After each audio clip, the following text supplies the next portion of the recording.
আউযুবিল্লাহি মিনাশ শাইতানির রাজিম বিসমিল্লাহির রহমানির রহিম আল্লাহুম্মা সাল্লি আলা মুহাম্মাদি ওয়া আলা আলি মুহাম্মাদ কামা সাল্লাইতা আলা ইব্রাহিম ওয়া আলা আলি ইব্রাহিম ইন্নাকা হামিদুম মাজিদ আল্লাহুম্মা বারিক আলা মুহাম্মাদি ওয়া আলা আলি মুহাম্মাদ কামা বারাকতা আলা ইব্রাহিম ওয়া আলা আলি ইব্রাহিম ইন্নাকা হামিদুম মাজিদ রব্বি জিদনি ইলমা রব্বি জিদনি ইলমা রব্বি জিদনি ইলমা রব্বি ইশরাহ লি সাদরি ওয়া ইয়াসসির লি আমরি ওয়াহলুল উকদাতাম মিন লিসানি ইয়াফকাহু কাওলি। কত পর্যন্ত হলো শেষ হয়নি আপনাদের গত ক্লাসে?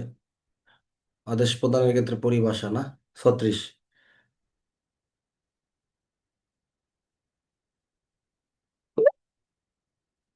ওকে। অস্ত্র আইন অনুসারে যদি হাতে নাতে ধৃত হয় কতদিনের ভিতরে তদন্ত কার্যক্রম সম্পন্ন হবে? দ্রুত বলেন।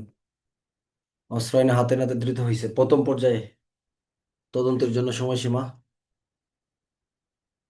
কতদিন? 15 কার্য দিবস। আচ্ছা ঠিক আছে, এটা বললাম। দ্বিতীয় পর্যায়ে অর্থাৎ অস্ত্র আইনে 30 শর্ট রাইফেল ক্ষয়ের 2 ধারায় এর সময় কতদিন বৃদ্ধি পাবে? মনে আছে? 7। উত্তর হবে কি? 7 কার্য দিবস। এখানে 60 লেখা যাবে না, কিন্তু এখানে 60 লেখা যাবে না। মাদক দ্রব্য নিয়ন্ত্রণ অনুসারে কারো কাছে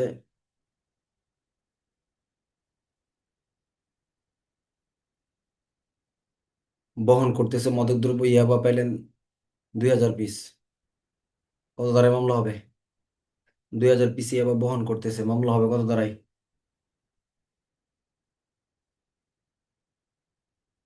লেখার অপশন আছে তো।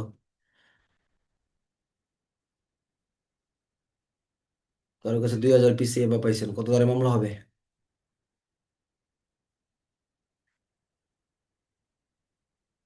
10 যারা লিখতেছেন, 10 কি বহন পরিবহনের জন্য? বহন পরিবহনের জন্য কি 10 হবে না 9 হবে? এই জায়গাগুলো আমার ক্লিয়ার হয় নাই।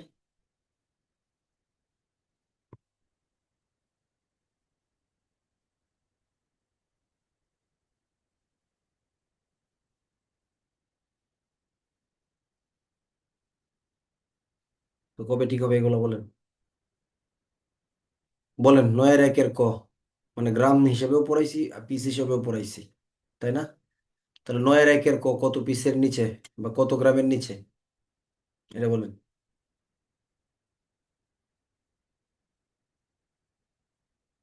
100 গ্রাম। তাহলে পিস 1000। 1000 থেকে 2000 হলে, প্রশ্ন কিন্তু বলেছে 1000 থেকে 2000 পর্যন্ত, 200 গ্রাম এই পর্যন্ত হলে। আর 2000 এর উপরে যদি হয় তখন গ, তখন কি কোথায় যাবে? তখন কোথায় যাবে? হুম, এই আর কি। তাহলে এখন কেউ 10 লিখতেছেন, কেউ মন করা নিজের মতো করে লিখতেছেন, হবে না তো। পড়ে আসছেন তো এই বিষয়গুলো, পড়ে আসছেন না? অস্ত্র আইনের কোন কোন ধারায় অস্ত্র আইনের অধীনে অপরাধের দায়ে দণ্ডিত হইলে ব্যবস্থা গ্রহণ করা যায়? অস্ত্র আইনের কোন ধারায় অস্ত্র আইনের অধীনে দণ্ডিত হলে তার বিরুদ্ধে ব্যবস্থা গ্রহণ করা যায়? 18 ধারা। আর কি? শুধু 18 না আরো আছে? 18 ধারায় মানলাম, যদি অস্ত্র আইনে দণ্ডিত হয়, ভেরি গুড সাবু। 18 এবং 24। 18 এবং কত? 24 ধারা। ঠিক আছে, ধারা হলো 2টা। নারী শিশু নির্যাতন দমন আইন অনুসারে যদি যৌতুকের জন্য সাধারণ আঘাতের অপরাধের সাথে অন্য কোনো অপরাধ জড়িত থাকে তাহলে একসাথে বিচার কার্যক্রম পরিচালনা করা যাবে। কত ধারায় ক্ষমতা বলে?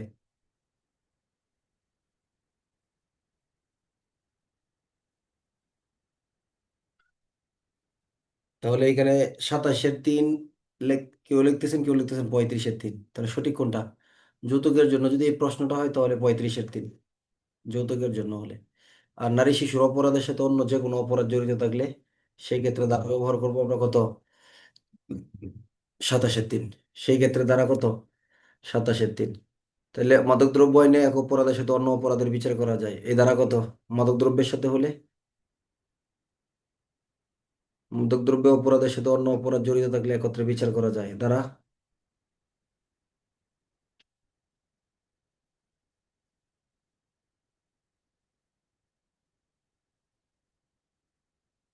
জাস্ট মিনিট, লিঙ্কটা একটু আগে বের দরকার ছিল।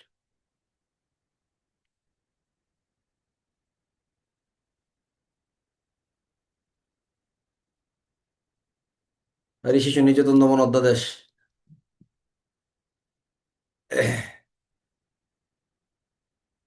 আমার প্রশ্নগুলো শুধু এখন নেন, আপনাদের একক প্রশ্ন এখন নেওয়া যাবে না, পরে করেন।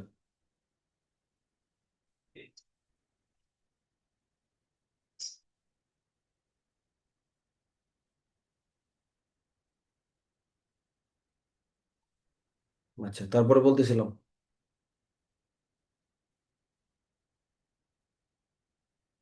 নারী শিশু নির্যাতন দমন আইনি বলবো আমরা এখন, ঠিক আছে? অধ্যাদেশ কিন্তু আর না, কি বলবো? আইনি বলবো।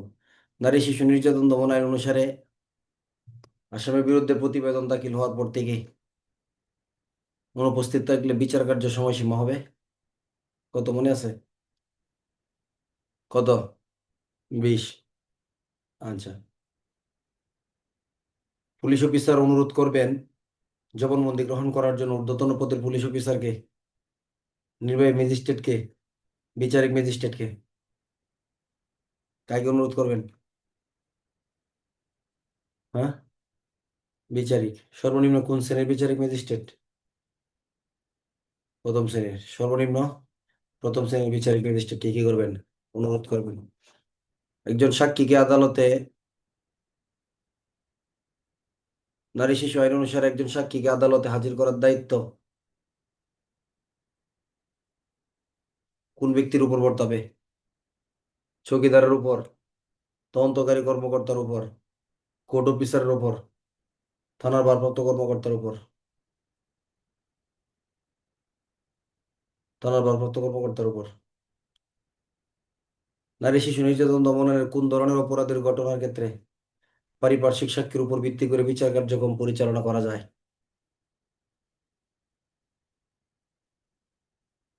নয়ের ঘটনার ক্ষেত্রে। নয়ের ঘটনার ক্ষেত্রে বিশেষ বিশেষ বিধান আছে নারী শিশুতে। যে বলে নারী শিশুর নয় ধারার বিশেষ বিধান সমূহ কি কি, এরকম দুই তিনটা বিধান লিখুন। তাহলে তদন্তকারী কর্মকর্তাকে প্রশাসনিক আদেশে বদলি করা যাবে না, এটা বিশেষ বিধান, তাই না? তারপরে পারিপার্শ্বিক সাক্ষীর উপরে বিচার কার্যক্রম করা যায়, বিশেষ বিধান। রুদ্ধদ্বার কক্ষে বিচার কার্যক্রম করা যায়, এগুলো আলাদা আলাদা বিধান না? কি কক্ষে? রুদ্ধদ্বার কক্ষে বিচার করা যায়। আর কি আছে এরকম স্পেশালিটি এগুলা? আর কি আছে? হ্যাঁ, 90 দিনের ভিতরে বিচার কার্যক্রম কি করতে হবে? সম্পন্ন করতে হবে। কি করতে হবে? এগুলো হলো স্পেশাল স্পেশাল যে বিষয়গুলো আছে এগুলো। আচ্ছা, ঠিক আছে। আপনি যতটুকু করবেন এতটুকু আপনি পাবেন। তবে আপনাদের অ্যাক্টিভিটি ভালো আছে সার্বিকভাবে এখন পর্যন্ত, আমার কাছে মনে হচ্ছে ভালো করবেন। এখন বাকিটা আসলে আল্লাহর উপর ভরসা। আর আমি আশা করি যে, আমার বিশ্বাসের সাথে সবকিছু না, আপনি আপনার জায়গায় একদম অটুট থাকবেন। বাকি সময়গুলো খুব হার্ড ওয়ার্ক করবেন, একদম খুব হার্ড ওয়ার্ক করতে হবে, ঠিক আছে? এখন সময়গুলো অত্যন্ত গুরুত্বপূর্ণ কিন্তু। আচ্ছা নেন, আমাদের যেহেতু আবার মানে সময় অনেক নাই, কথা বলা অনেক সময় আছে, এই কথা বলা যাবে না, মানে আগাইতে হবে সামনের দিকে। কারণ প্রশ্ন বুঝতে হবে, এখন প্রশ্ন আলোচনা শুরু না করলে সমস্যা হবে। নারী শিশু শিশু আইনটা আমাদের গতকালকে আমাদের আলোচনা ছিল 36 পর্যন্ত। 36 পর্যন্ত যদি একটা শর্ট রিভিশন খালি হেডিং গুলো বলে আসি তাহলে সামনে আগাইতে পারবো। আমি বলার আগে আপনারা বলে ফেলবেন। শিশু আইন 2013 হিসেবে ব্যবহৃত হবে এক ধারা, দুই ধারার সংজ্ঞা সমূহ, তাই না? শিশু আইনের 3 ধারা আইনের প্রাধান্য, 4 ধারা 18 বছরের নিচে যারা তারা শিশু। 5 প্রবেশন কর্মকর্তা, 6 প্রবেশন কর্মকর্তার দায়িত্ব কর্তব্য থানায় কোর্টে প্রত্যয়িত প্রতিষ্ঠানের ক্ষেত্রে। 8 জাতীয়, 9 জেলা, 10 উপজেলা, 11 সরি 7, 8, 9। 10 হলো কমিটির মেয়াদ, 11 হলো কমিটির সভা, 12 হলো উপদেষ্টা, 13 হলো শিশু বিষয়ক ডেস্ক, শিশু বিষয়ক পুলিশ কর্মকর্তা, 14 হলো শিশু বিষয়ক পুলিশ কর্মকর্তার দায়িত্ব কর্তব্য। কত হলো শিশু বিষয়ক মামলার জন্য পৃথক পৃথক নথি সংরক্ষণ করা। ক্ষতি গিয়ে হলো নিম্নলিখিত থানায় আসলে কাজগুলো করতে হবে। তার কাকে জানাইতে হবে প্রথমে? প্রবেশন কর্মকর্তাকে। হ্যাঁ, প্রথমে প্রবেশন কর্মকর্তাকে জানাইতে হবে। যদি শিশু আইনে অনুসারে এর প্রশ্নটা চলে আসে যে শিশু বিষয়ক পুলিশ কর্মকর্তার করণীয় কি, বা কোনো শিশুকে গ্রেপ্তার করা হলে প্রবেশন কর্মকর্তার করণীয় পুলিশ অফিসারের করণীয় কি, তাহলে শিশু আইনের 14 ধারার সাথে একটা ধারা যোগ করবেন। কত ধারা এটা? শিশু আইনের 45 ধারা। কত ধারা? 45 ধারা অ্যাড করে দিবেন পরীক্ষার প্রশ্ন আসলে। কাছাকাছি কথা অনেকটাই। তারপরে আসেন তাহলে কতে প্রবেশন কর্মকর্তাকে জানাবে খ পিতামাতা, তারপরে মানসিক সেবা, তারপরে চিকিৎসা সেবা, তারপর হলো কি মানবিক, না মানে হচ্ছে আপনার মৌলিক অধিকারগুলোর ক্ষেত্রে। হ্যাঁ, গতে হলো তার বয়স নির্ধারণ সংক্রান্ত, গতে হলো জামিন বিকল্প পন্থা, মতে হলো জামিন বিকল্প পন্থা না থাকলে কি করতে হবে? নিরাপদ হেফাজতে প্রেরণ করতে হবে। ছতে হলো শিশু বিষয়ক মামলার সম্পর্কে প্রতিবেদন প্রত্যেক মাসে দিতে হবে প্রবেশন কর্মকর্তাকে, পুলিশ সুপারের মাধ্যমে অধিদপ্তরে, আর টাকাকে জেলা আইনগত সহায়তা কমিটির কাছে প্রদান করতে হবে। বিয়ে দ্বারা নির্ধারিত অন্যান্য পদ্ধতি, আলাদা আলাদাভাবে চার্জশিট দিতে হবে, ফাইনাল রিপোর্ট দিতে হবে, তাই না? আলাদা আলাদা জানাই দেন এবং আলাদা আলাদাভাবে গ্রহণ করতে হবে। শিশুর জন্য বিচারে শিশু আদালতে প্রেরণ করতে হবে, বয়স্কদের জন্য বয়স্কদেরকে পাবলিক প্রসিকিউটরকে রিপোর্ট দিতে হবে। 15 শর্ট টাইপের ক দ্বারা। শিশু আইনে 16 ধারা শিশু কি শিশু আদালত, যেটা নারী শিশু নির্যাতন দমন ট্রাইব্যুনাল। তাহলে প্রশ্ন আসতে পারে শিশু আদালত বলতে সাধারণত কোনটা হবে? শিশু আদালত বলতে একটা পৃথক আলাদা আদালত, সম্পূর্ণ আদালত থাকবে। ক নারী শিশু নির্যাতন দমন ট্রাইব্যুনাল শিশু আদালত হিসেবে গণ্য হবে। গ দায়রা আদালতেও শিশু আদালত হিসেবে বিচার কার্যক্রম পরিচালিত হতে পারে। সঠিক উত্তর কি হবে? খ এবং গ। শিশু আদালত বলতে বাংলাদেশে আলাদা কোনো আদালত নেই। নারী শিশুর যে ট্রাইব্যুনালটা, এখানে একটা আদালত হিসেবে কি করা হবে? বিচার হবে আলাদাভাবে। আর হলো যদি এরকম কোথাও নারী শিশু ট্রাইব্যুনাল না থাকে, তাহলে দায়রা আদালতে হবে।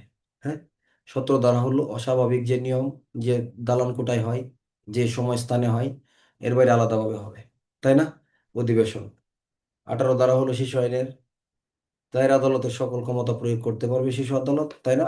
দায়রা আদালত হিসেবে হবে, দায়রা আদালতের সকল ক্ষমতা প্রয়োগ করবে। 19 হলো শিশু আদালতের সুযোগ সুবিধা, নাকি অধিবেশনের ক্ষেত্রে বিধি দ্বারা নির্ধারিত পদ্ধতিতে হবে। এক, আমি বলছিলাম খুব শর্টে বলবো কারণ লম্বা আলোচনা সামনে। দুই হলো তাদের বসার ব্যবস্থা করে দিতে হবে, বাবা মাকে পিতামাতা হবে কাছাকাছি। প্রতিবন্ধী জন্য বা অন্য শিশুদের জন্য আসনের ব্যবস্থা করতে হবে। কেউ তাদের দাপ্তরিক পোশাক পরিধান করতে হবে না। অপরাধ সংগঠনের তারিখ শিশুর অপরাধ সংগঠনের যে তারিখ, এটাই বয়স নির্ধারণের প্রাসঙ্গিক তারিখ হিসেবে গণ্য হবে। শিশু আইন থেকে সর্বোচ্চ এমসিকিউ প্রশ্ন 20 ধারা থেকে এসে এটা। কত ধারা? এই 20 ধারা এটা।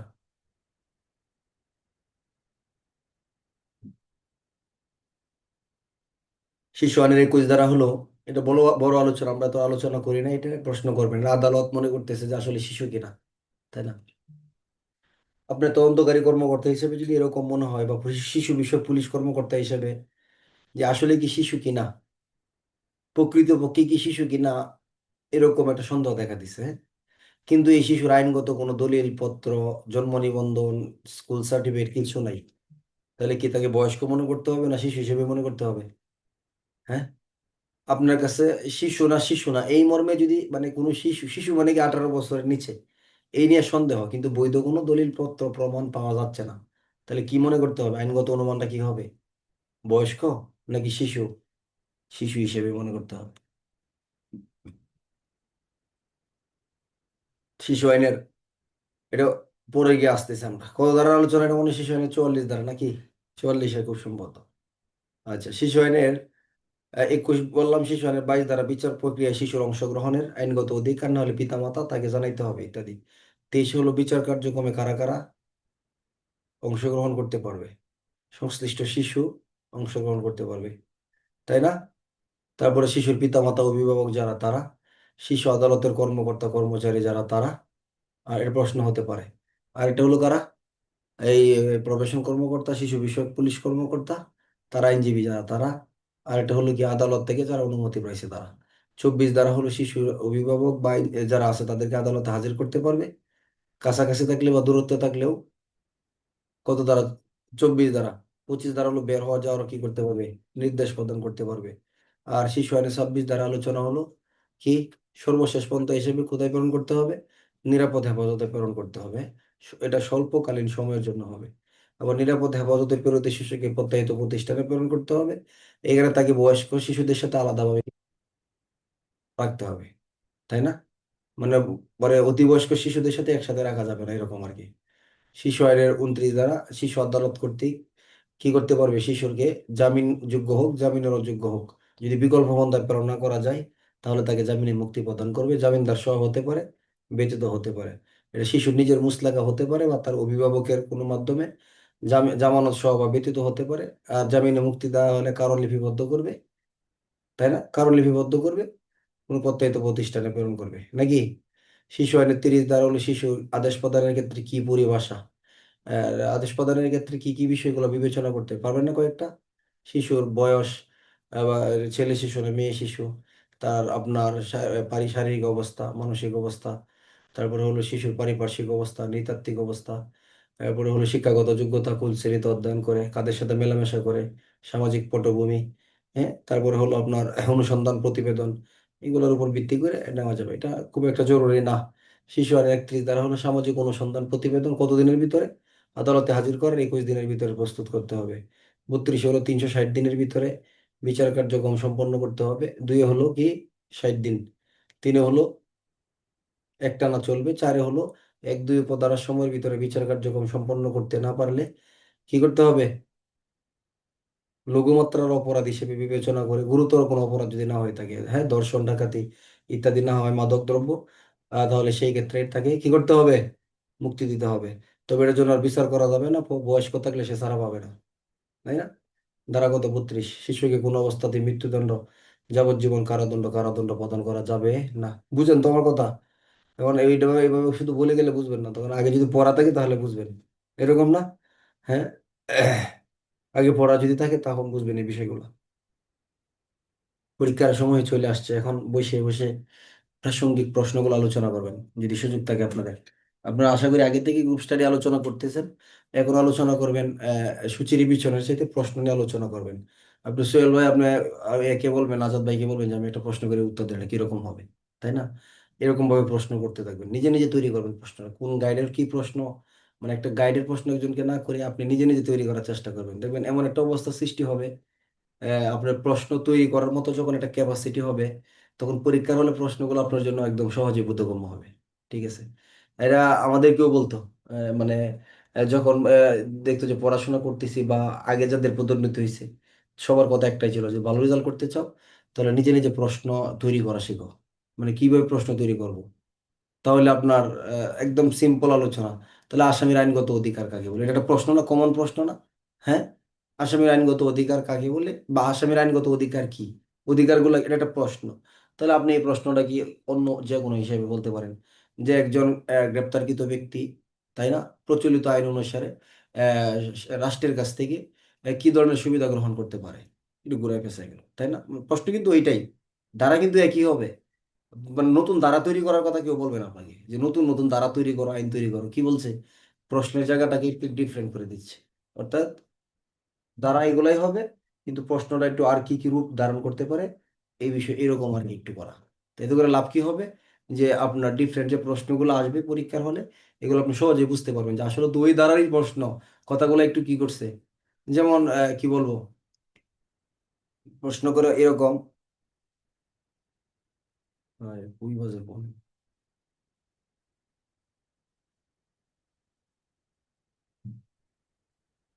যেমন আপনি বলছে যে ক নামক ব্যক্তি পুলিশের কাছে সে কি করছে, দোষ স্বীকার করছে, অথবা ম্যাজিস্ট্রেটের কাছে সে কি করছে, দোষ স্বীকার করে ফেলছে, তাই না?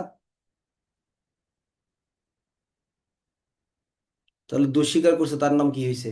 স্বীকারোক্তি হয়েছে। তাহলে কোনো ব্যক্তি যে স্বীকারোক্তি প্রদান করা হলো, স্বীকারোক্তির ভিত্তিতে তাকে, স্বীকারোক্তির ভিত্তিতে আদালত একটা দণ্ড প্রদান করছে, রায় দিছে। এই রায়ের বিরুদ্ধে আসামির কি ধরনের অধিকার থাকবে? তাহলে সাধারণত প্রশ্ন কি, যদি একদম সরাসরি এইভাবে বলে, আমি বলে ফেলছি, আমি বলতে চাচ্ছিলাম না, যে যদি সরাসরি এইভাবে বলে যে আসামি দোষ স্বীকার করলে কি আপিল থাকে রায়ের বিরুদ্ধে? থাকে না। কিন্তু দোষ স্বীকার শব্দটা বলে নাই, কি দিছে? যে স্বীকারোক্তি প্রদান করছে, রায় প্রদান করা হয়েছে স্বীকারোক্তির ভিত্তিতে। তাহলে এক জায়গায় হলো স্বীকারোক্তি, আর এক জায়গায় হলো কি দুঃস্বীকার। তাহলে আপনারা কি চিন্তা করতে পারছেন যে প্রশ্ন 412 ধারা থেকে হয়েছে এটা প্রথমে? হ্যাঁ, মানে এরকম না, প্রশ্ন কিন্তু 412 ধারা, যে আসামি দুঃস্বীকার করলে রায়ের বিরুদ্ধে কি করা যায় না, আপিল করা যায় না। তো দুঃস্বীকার না বলে কি বলছে, যে স্বীকারোক্তির ভিত্তিতে দণ্ড প্রদান করা হয়েছে। তাহলে দণ্ড মানে কি একটা রায় না? তাহলে এই দণ্ডের বিরুদ্ধে তার অধিকার সম্পর্কে ফৌজদারি কার্যবিধি আইন অনুসারে লিখুন। লিখুন সাধারণত তার কোনো অধিকার নাই, এই আদেশের বিরুদ্ধে সে আপিল করতে পারে না। তবে দণ্ডের পরিমাণ, আইনগত যৌক্তিকতার যদি বিভিন্ন জটিলতা থাকে, তাহলে সেই ক্ষেত্রে আদেশের বিরুদ্ধে কি করা যায়, আপিল করা যায়। এরকম আর কি। যে প্রশ্নটা পরীক্ষার হলে আসবে, আপনি নিশ্চিত থাকেন এটা আপনার দ্বারা পড়া, এটা আপনার জানা, একাধিকবার সূচি পড়ছেন, একাধিকবার এখান থেকে প্রশ্ন পড়ছেন। হ্যাঁ, কিন্তু মানে একটা মানে গভীরভাবে চিন্তা না করার কারণে দেখবে যে কমন প্রশ্নটা, আল্লাহ মাফ করুক, এরকমটা হবে না আপনাদের। কমন প্রশ্নটা মানে অপরিচিত মনে হবে। কি মনে হবে? অপরিচিত মনে হবে। যেমন আমরা পরীক্ষা দিছি, যে তদন্তকারী কর্মকর্তা, বোঝার চেষ্টা করেন প্রশ্ন আসছে কি জানেন? প্রশ্নের ভিতরে উত্তর দেন কিভাবে প্রশ্ন সাজাইছে, যে মামলা তদন্তকারী কর্মকর্তা কখন ব্রিফ প্রস্তুত করবেন। 2024 সালের এএসএ থেকে সাব ইন্সপেক্টর প্রশ্ন দেখছেন আপনারা? মামলা তদন্তকারী ব্রিফ কি আসলে মামলা তদন্তকারী কর্মকর্তা প্রস্তুত করেন? আমরা শুনিও নাই, আমরা বাস্তবে কখনো দেখিও নাই, এরকম কথা বইয়েও কোথাও নাই। যদি কোথাও থেকেও থাকে এটা খুঁজে বের করার সময় নাই। আমরা জানি কোর্ট অফিসার প্রস্তুত করেন, সেই 444-এর ব্রিফের কথা যেভাবে লেখার কথা, যতটুকু ফুটানোর কথা এতটুকু দিয়ে আসছি। ঠিক আছে, প্রশ্নের ভিতরে চাইছে তদন্তকারী কর্মকর্তা, তদন্তকারী কর্মকর্তা, কোর্ট অফিসার, দুইটাই লিখে দিয়ে আসছি। মানে যেমন যেভাবে চাইছে এভাবে তাদেরকে সাজায় দিয়ে আসছি। এখন ভুল হবে না সঠিক হবে এটা জানি না, কিন্তু আর 444-এই তো ব্রিফ প্রস্তুত করবে, তাই না? এবং এটা কোর্ট অফিসারই প্রস্তুত করবে। কিন্তু প্রশ্নে চাইছে কি, যে তদন্তকারী কর্মকর্তা কখন ব্রিফ প্রস্তুত করবে। তো এখন আপনি কি করবেন? এটা নিয়ে দুশ্চিন্তা করতে করতে বাকি সব প্রশ্ন লেখা বাদ দিবেন? হ্যাঁ, এরকম না। দেখবেন একটু চিন্তা ভাবনা করে এরকম কি আছে নাই, তাহলে মনে করবেন যে আপনি প্রশ্ন যেমনই লেখো, আমার রাগ করার দরকার নেই, হলে চিল্লাচিল্লি করার দরকার নেই। আমি যদি হলে বলেন প্রশ্ন ভুল করছে স্যার, দেখেন স্যার প্রশ্ন ঠিক নাই, ওনারা কি আপনার প্রশ্ন সমাধান করে দিতে পারবে? পারবে? সমাধান করতে পারবে? আরেকটা বিষয় একটু লক্ষ্য করেন, ভুলেও, কথাটা কিরকম হয় আমি জানি না, যারা পরীক্ষার হলে যারা গার্ড থাকবে তাদেরকে কোনো কিছু জিজ্ঞেস করবেন না, বুঝছেন? জিজ্ঞেস করবেন না, কারণ তারা আপনাকে যে উত্তরটা দিবে এটা ম্যাক্সিমাম ক্ষেত্রে সঠিক হয় না, কারণ তারা আপনার চেয়ে বেশি আইন জানে না। যদিও বা কথাটা আপনার শুনতে খারাপ লাগতে পারে, কিন্তু অনেকেই পরীক্ষার হলের এই যে যে ইন্সপেক্টর স্যাররা, ওসি স্যাররা এরকম উত্তর দিয়ে দেয়, যে উত্তরগুলো ছাত্ররা মনে করে এটাই মনে সঠিক। এটার উপর আপনি নিজের মানে আপনি নিজে কিন্তু দাঁড়াটা জানতেছেন, কিন্তু ওনার কথার উপর ভিত্তি করে ওই দাঁড়াটা লাগলেন, আপনি নিজের জানাটা দেন নাই। আপনি যে 2-3টা বছর এত পরিশ্রম করলেন, এত সূচি পড়লেন, এরকম সূচি কি বাংলাদেশে আর কারো মুখস্থ আছে? যারা আমরা কনস্টেবল থেকে এসএ পরীক্ষা দেই, এএসসি থেকে সাব ইন্সপেক্টর পরীক্ষা দেই, আমি মনে করি কারেন্টলি একসাথে এতগুলা দ্বারা আমাদের চাইতে একজন বেশি ব্যারিস্টারও জানে না। কারেন্টলি এতগুলা দ্বারা মুখস্থ রাখা একজন ব্যারিস্টারের কাছেও সম্ভব না, সেও একসাথে এতগুলা দ্বারা পড়ে না, মুখস্থ রাখে না, এভাবে রিভিশন দেয় না। যে আইনগুলো তাদের দরকার, যখন যেগুলোর উপরে তাদের মামলার কার্যক্রম চলমান, এগুলো নিয়ে তারা কাজ করতে থাকে। কথা বুঝে? একমাত্র আমাদের পুলিশ পদোন্নতি পরীক্ষার্থী যারা আছে, তারা আমরা সর্বোচ্চ বেশি আইন পড়ি, সর্বোচ্চ বেশি রিভিশন দিই। আপনার একমাত্র দণ্ডবিধির 1 ধারা থেকে 511 ধারা বলা শুরু করলে মুখস্থ বলতে পারবে শুধুমাত্র আমাদের পুলিশ সদস্যরা বাংলাদেশে, এছাড়া কেউ পারবে না। বিশ্বাস হয় না আমার কথা? আমরা তো এলএলবি করে আসছি, আরো ডিগ্রি নিচ্ছি আইনের উপরে, ওখানে কোনো কিছু এগুলার কোনো এত এই নাই, এগুলা এত পড়াশোনার সুযোগই নাই। এখন বিষয় হলো আপনার, তাহলে এটা বলার উদ্দেশ্য কি, আমি কি বলতেছি যে আমরা আমাদেরটাই সঠিক এরকম না। উদ্ভট বা কোনো প্রশ্ন হয়ে যেতে পারে এরকম, যে এটা কোনোভাবেই কমন পড়তেছে না, এগুলো হয়তো স্যাররা একটা সমাধান দিবে এরকম নিবেন, কিন্তু আপনার বিবেক যেটা নাড়া দিবে, আপনার ব্রেনে যেটা ক্যাচ করবে, এটাকে সবার আগে আপনি প্রাধান্য দিবেন। এরকম সমস্যা অনেকেই পড়ছে, স্যার আমি তো ধারাটা জানতাম, আমার মনে এটা হয়েছিল, কিন্তু আমি তো স্যার পরীক্ষার হলে স্যার এটা বলছিল, অনেক জায়গায় কিন্তু বলে দেয় একটু একটু, একটু হেল্প করে করতে চায় কিন্তু পরীক্ষকরা, তাই না? যে এটা এরকম। আবার কিছু জিনিস দেখবেন এরকম, যে হঠাৎ করে একটা মাইনর একটা গিয়ে এমন জায়গা থেকে আসছে, কোন আইন থেকে, ধরুন উপজাতি আইন থেকে চলে আসছে, হবে না, হয়ে গেল, তখন এটা সমাধান কিন্তু হলে কারো কাছে থাকে না।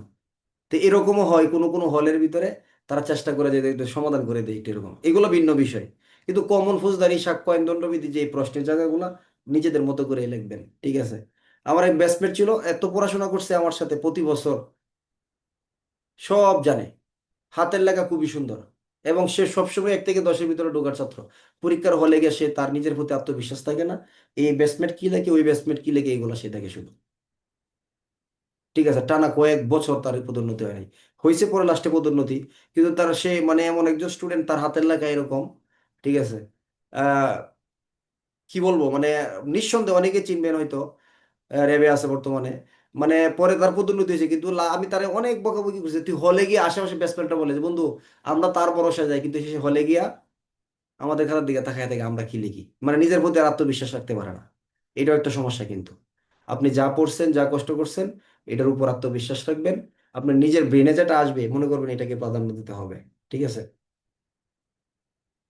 তাহলে আমরা শুরু করবো আজকে কত ধারা থেকে, 37 ধারা থেকে নাকি? কত ধারা থেকে? 37। 34 তো বিস্তারিত আলোচনা করা হয় নাই, 35ও বলি নাই। 36 হলো আদেশ প্রদানের ক্ষেত্রে পরিভাষাগুলা। 37 হলো বিরোধ মীমাংসা। এখানে আজকের ক্লাসের ভিতরে যে গুরুত্বপূর্ণ কয়েকটা ধারা আসতে পারে, তার ভিতরে সবচেয়ে অন্যতম শিশু আইনের ক্ষেত্রে প্রশ্ন ওর জন্য আজকের ক্লাসটার ভিতরে কয়েকটা গুরুত্বপূর্ণ ধারা পাবেন আপনারা।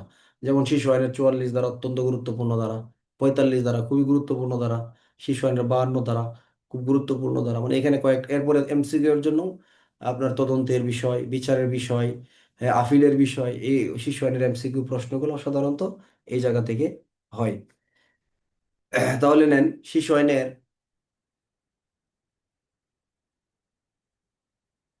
37 বিরোধ মীমাংসা।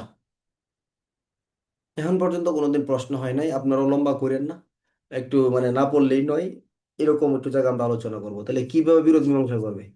শিশু আইনের 37 দ্বারা আলোচনা হলো, যখন শিশু আদালত বা অন্য অনেক আদালত আছে, ম্যাজিস্ট্রেট আদালত বা অন্য যে কোনো আদালত কি করবেন, যদি বিবেচনা করে কোনো শিশুর অপরাধটা আসলে অনেক বড় না, লঘু প্রকৃতির বা ছোটখাটো কোনো অপরাধ, তাই না, এরকম মনে করতেছে শিশু আদালত, তখন সেই ক্ষেত্রে তিনি কি করবেন, বিষয়টি নিষ্পত্তির জন্য এই অপরাধের শিকার ও অপরাধ সংগঠনকারী, মানে দুইটা পক্ষ যারা আছে না, বাদী বিবাদী, তাই না, তাদের মধ্যে একটা কি করবেন, মীমাংসার উদ্যোগ গ্রহণের জন্য নির্দেশটা কাকে প্রদান করবেন, প্রবেশন কর্মকর্তাকে, যে তুমি এটা কি করে দাও, এদের পক্ষ, দুইটা পক্ষকে এক করে এদেরকে মিল বা মীমাংসা করে দাও, বিরোধটা সমাধান করে দাও, কারণ এটা আদালতে বিচার করার মতো কোনো কিছু না।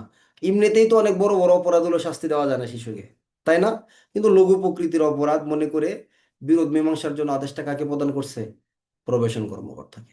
এটা একটা এমসিকিউ প্রশ্ন আসতে পারে, যে বিরোধ নিষ্পত্তির জন্য বা বিরোধ মীমাংসা করার জন্য বা শিশু আইন অনুসারে লঘু প্রকৃতির অপরাধের ক্ষেত্রে অপরাধের শিকার ব্যক্তি শিশু, এবং আরেকটা কি বলে, একটা হলো অপরাধের শিকার, আরেকটা হলো কি আইনের সাথে অর্থাৎ আইনের সংঘাতে জড়িত বা আইনের সংস্পর্শে, এরকমও বলতে পারেন, বিরোধ মীমাংসা করার জন্য কি করবে, নির্দেশ প্রদান করবে।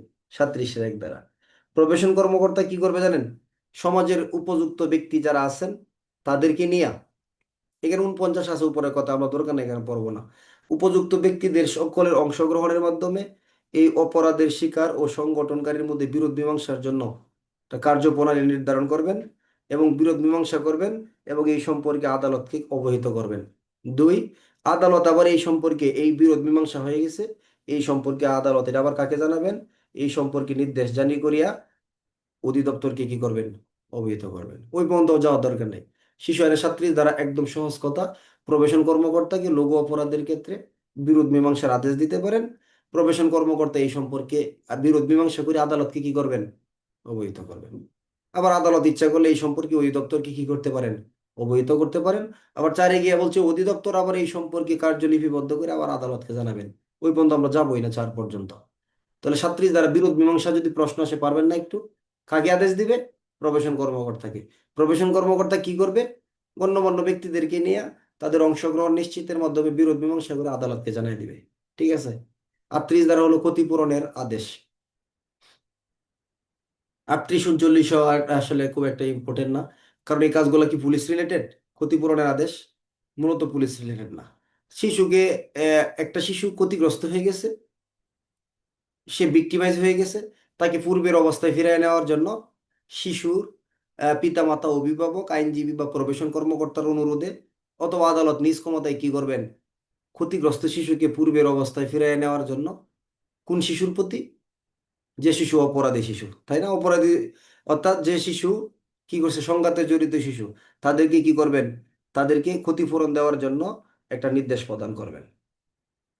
কার প্রতি আদেশটা প্রদান করতে পারেন? এই আদেশটা প্রদান করবেন দোষী সাব্যস্তকৃত শিশুর পিতামাতা এবং তাদের অভিভাবক অথবা তার বর্ধিত পরিবারের সদস্যদের প্রতি আদেশটা প্রদান করবেন যে আপনার এই সন্তানের জন্যই এই ছেলেটা ভিক্টিমাইজ হয়েছে, ক্ষতিগ্রস্ত হয়েছে। তাহলে সেই ক্ষেত্রে কি করা যাইতে পারে? যখন পিতামাতা উভয়ের অবর্তমানে তত্ত্বাবধানকারী তারা যখন কি করবেন, অনুরোধ ক্রমে শিশু আদালত স্বেচ্ছা প্রণোদিত এই শিশুকে পূর্ব অবস্থায় ফিরিয়ে দেওয়ার জন্য, পূর্ব অবস্থায় ফিরিয়ে দেওয়া কি সম্ভব? যাই হোক, যেভাবে লেখছে পূর্ব অবস্থায় ফিরিয়ে দেওয়ার জন্য তার পিতামাতা অভিভাবক বা আইনজীবীকে কি করবেন, এটা ক্ষতিপূরণ দেওয়ার নির্দেশ প্রদান করবেন। আর তারা এটা এককালীন অথবা কিস্তিতে কি করতে পারবেন, এই ক্ষতিপূরণ আদালতের মাধ্যমে ওই ক্ষতিগ্রস্ত শিশুকে প্রদান করতে পারবেন। ধারা হলো কত ধারা? 38 ধারা। তাহলে নির্দেশটা কে দিবে? আদালত। টাকাটা কে দিবে? কোন শিশু পাবে? যে ভিকটিম সে পাবে। দিবে কে? যে অপরাধে সাব্যস্ত বা দোষী সাব্যস্ত শিশু, তাদের পিতামাতা অভিভাবক দিবে। এককালীনও দিতে পারবে, কিস্তিতেও দিতে পারবে। শিশু আইনে কত দ্বারা? 37 দ্বারা, 38 দ্বারা। কত? 38। 38 এবং 39 কাছাকাছি দ্বারা। 39 দ্বারা থেকে হলো এই মাতা পিতার উপর ক্ষতিপূরণের অর্থ প্রদান করার আদেশ। তাহলে মাতা পিতা কি আদেশটা কখন প্রদান করতে পারে? তিনটা ক্ষেত্রে আদেশটা প্রদান করতে পারে। যদি তার বাবা মাকে খুঁজে পাওয়া যায়, আরেকটা হলো তার বাবা মা যদি আর্থিকভাবে এই ক্ষতিপূরণ দেওয়ার জন্য সচ্ছল হন, আরেকটা হলো যদি শিশু বাকে যথাযথভাবে যত্ন বা পরিচর্যা না করার কারণে এই অপরাধ সংগঠন করার খাতে শিশুকে প্রভাবিত করে থাকেন, তখন তাদেরকে এই আদেশটা প্রদান করা যেতে পারে। এটার প্রশ্ন আসতে পারে যদিও হয় এএসআই থেকে সাব ইন্সপেক্টর পদে, কনস্টেবল থেকে এএসআই পদে শিশু আইনের প্রশ্নের ক্ষেত্রে এই জায়গাগুলো দেওয়ার সুযোগ নাই সাধারণত। প্রশ্নের জন্য আরো কিছু জায়গা আছে। আর আপনাদের কাছে যদি মনে হয় যে না, আমরা যদি আদেশ প্রদানের কোনো প্রশ্ন আসে, ক্ষতিপূরণের আদেশ, 38 39 দ্বারা একসাথে লিখে দিবেন। কত দ্বারা? 38 এবং 39 একসাথে লিখে দিয়ে দিবেন। নিয়মটা কি? পিতা মাতাকে যে শিশু অপরাধী শিশু বা দোষী সাব্যস্ত শিশু, তার পিতামাতাকে আদেশ দিবে যে ওই যে শিশু ভিকটিম হয়েছে তাকে ক্ষতিপূরণ দেওয়ার জন্য। তারা একসাথে অথবা এককালীন বা কিস্তিতে প্রদান করতে পারবে। আর 39 ধারার এখানে একের ক ক গ তিনটা কথা আছে। দেখেন একটু আমি একবার পড়ি, একটু মার্ক করে রাখেন যে মোটামুটি গুরুত্বপূর্ণ এরকম লেগে রাখেন যে প্রশ্নটা কোন লেভেলে হতে পারে। দেন এই ক্ষতি পিতামাতাকে আদেশটা কখন প্রদান করবে? অপরাধের শিকার শিশুর বিরুদ্ধে কোনো শিশু দোষী সাব্যস্ত হইলে। তাই মানে ভিকটিমের বিরুদ্ধে কোন শিশু অলরেডি কি হয়ে গেছে? দোষী সাব্যস্ত হয়ে গেছে। দণ্ডিত বলছে এখানে, অপরাধী বলছে, দণ্ডাদেশ বলছে, এগুলা কিন্তু কিছু বলে নাই। তাহলে দোষী, দোষী সাব্যস্তকরণ, আর এটা কি? দোষী সাব্যস্তকরণের আদেশ। মনে আছে তো? এটা এমসিকিউ প্রশ্ন হইতে পারে কিন্তু। আচ্ছা, তাহলে এই ক্ষতিগ্রস্ত শিশুর প্রতি শিশু আদালত কর্তৃক আর্থিক ক্ষতিপূরণের জন্য আদেশ প্রদান করা হলে শিশু আদালত দোষী সাব্যস্ত শিশুর পিতামাতা তাদের উভয়ের অবর্তমানে বা অভিভাবক যারা আছে, যেই থাকুক না কেন, ক্ষতিপূরণের অর্থ আদালতের মাধ্যমে পরিশোধের জন্য উক্ত আদেশ সুনির্দিষ্ট উল্লেখ করিবে। কেন? যে আপনারা কেনই ক্ষতিপূরণটা দিবেন? মানে তাদেরকে খুঁজে পাওয়া গেছে, তারা আর্থিকভাবে সচ্ছল দেওয়ার মতো, তাদের অবহেলার জন্য ওই শিশু কি হয়েছে? অপরাধী হয়েছে। এই কারণে তাদের প্রতি কি করবেন? এই আদেশটা প্রদান করবেন। এখানে আরেকটা এমসিকিউ প্রশ্ন আসতে পারে শিশু আইনের 39-এর 4 থেকে 3 থেকে, যে শিশুর পিতামাতা বা অভিভাবক যারা আছেন যাদেরকে এই অর্থটা দেওয়ার জন্য নির্দেশ দেওয়া হয়েছে ক্ষতিপূরণ, যদি এটা অপারগতা প্রদান করে, তাহলে সেই কারণে শিশুকে কারাদণ্ড প্রদান করা যাবে? যাবে কি না? না যাবে না। এটা এমসিকিউ এর জন্য নির্ধারণ করেন 39-এর 3। পিতামাতা অপারগতা প্রকাশ করছে, আমরা দিব কোথা থেকে? দিতে পারবো না। এই ক্ষতিপূরণের অর্থটা না দেওয়ার জন্য কি করা যাবে না? কারাদণ্ড প্রদান করা যাবে না। ঠিক আছে। তো শিশু আইনে 37 ধারা হলো বিরোধ মীমাংসা। সংক্ষেপে একটু পড়বেন। প্রবেশন কর্মকর্তাকে নির্দেশ দিবেন, বিরোধ মীমাংসা করে আদালতকে জানাবেন। 38 39 ক্ষতিপূরণের আদেশ প্রদান করবেন শিশুর পিতামাতাকে, হ্যাঁ, বা অভিভাবককে। হ্যাঁ, তাই না? শিশুর পিতামাতা বা অভিভাবককে তারা এককালীন বা কিস্তিতে প্রদান করতে পারবেন। আর এই আদেশ প্রদানের ক্ষেত্রে, পিতামাতার ক্ষেত্রে আদেশ প্রদানের ক্ষেত্রে তিনটা বিষয় লক্ষ্য রাখতে হবে। কি কি? খুঁজে পাওয়া গেলে, আর্থিকভাবে সমর্থ হলে, আর হলো তাদের অবহেলা বা তাকে শিশুকে যত্ন করার না করার কারণে কি হয়েছে? শিশু অপরাধে জড়াইছে। এই ক্ষেত্রগুলোতে শিশু আইনে 40 ধারা এমসিকিউ প্রশ্ন আসতে পারে। এটা একাধিকবার এমসিকিউ প্রশ্ন হয়েছে। বিচার প্রক্রিয়া সমাপ্ত হওয়ার কতদিনের মধ্যে? এই শিশু আদালত কর্তৃক এটার ফলাফল সম্পর্কে জানাইতে হবে 7 কার্য দিবসের ভিতরে। কত কার্য দিবস? 7 কার্য দিবসের ভিতরে। তাহলে শিশু আদালতের কোনো বিচার কার্যক্রম সম্পন্ন হয়ে গেল। শিশু আদালত এই বিচারের ফলাফল সম্পর্কে কাকে? শিশু, শিশুর পিতামাতা, অভিভাবক, অথবা আইনানুগ কর্তৃপক্ষ যারা আছেন, অথবা আইনজীবী বা প্রবেশন কর্মকর্তাকে কি করবেন? অবহিত করবেন 7 কার্য দিবসের ভিতরে। এটা এমসিকিউ প্রশ্নের জন্য। তাহলে বিচার কার্যক্রম সম্পন্ন হওয়ার কত দিনের ভিতরে? 7 কার্য দিবসের ভিতরে। কে জানাবেন এটা? প্রবেশন কর্মকর্তা জানাবেন, আইনজীবী জানাবেন, না শীর্ষ আদালত জানাবেন? শীর্ষ আদালত জানাবেন। কাকে জানাবেন? শিশুকে, অভিভাবককে, প্রবেশন কর্মকর্তাকে, তো আইনজীবীকে। এটা কি হয়ে গেলে বিচার কার্যক্রম সমাপ্তি হওয়ার।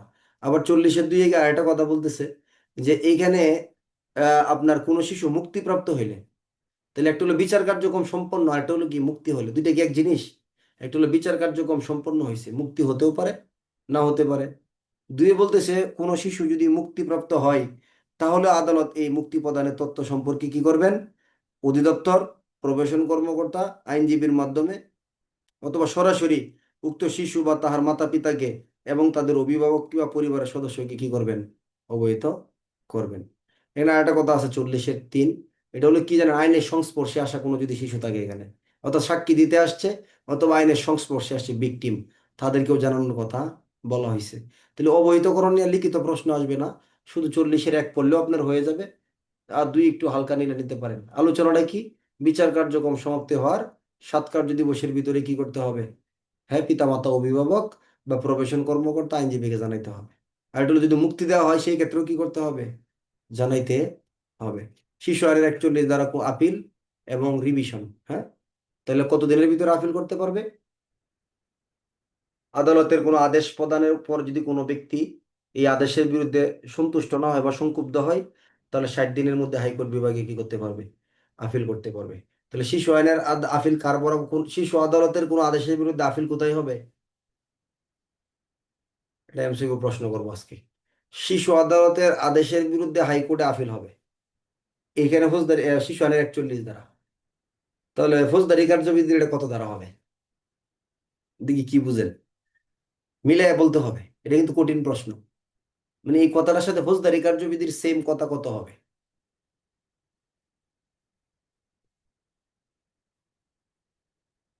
এটা পেশায় কিন্তু করছি প্রশ্ন, বলবেন এটা আবার কেমন প্রশ্ন করলেন? পেশ আছে কিন্তু প্রশ্নের ভিতরে।